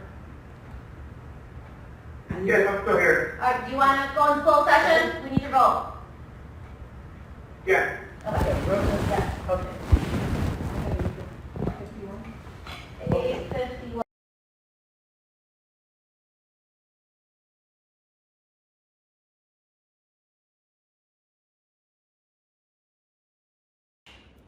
Okay, cool. Okay. Okay. Okay, so we are back in open session. Are there any action items coming out of closed session? I would like to make a motion to not reappoint Leighton's position. Leighton with Shell. Leighton Shell's position with the Stickney-Forest View Public Library As library as director. the library director. Okay. Second motion. Okay, Sam's gonna be second? Yes. Okay. Sam? Yes. Natasha? Debbie? Yes. Yes. Your vote is yes? I'll vote yes. Okay, my vote is no. Okay. All right, are there anything else? Nope, that we need just to a talk? motion to adjourn. Okay.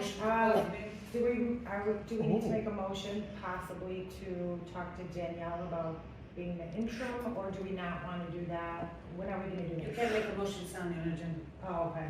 And, okay. No, something like that is, we have to sound her out, first of all. I'll talk to Joanne and then I'll come to the We can't say, oh, we want Danielle, and Danielle says, no, I don't want the job. Well, what I would suggest is that you do, a motion to have the library board president work cooperatively with another board member to determine who may be an appropriate interim director, if you want, or, to be quite honest, call a very short special meeting and, you know, Once in we a couple figure it out. weeks, once you figure it out, Just so I'm clear. single agenda item, special We made a meeting. motion to not reappoint Layden for the library director. We voted on that. We don't have to vote on anything with an interim. But did we decide on a date when Rosa was? We're gonna talk offer to him, I thought, till end of the month. No, is that not right?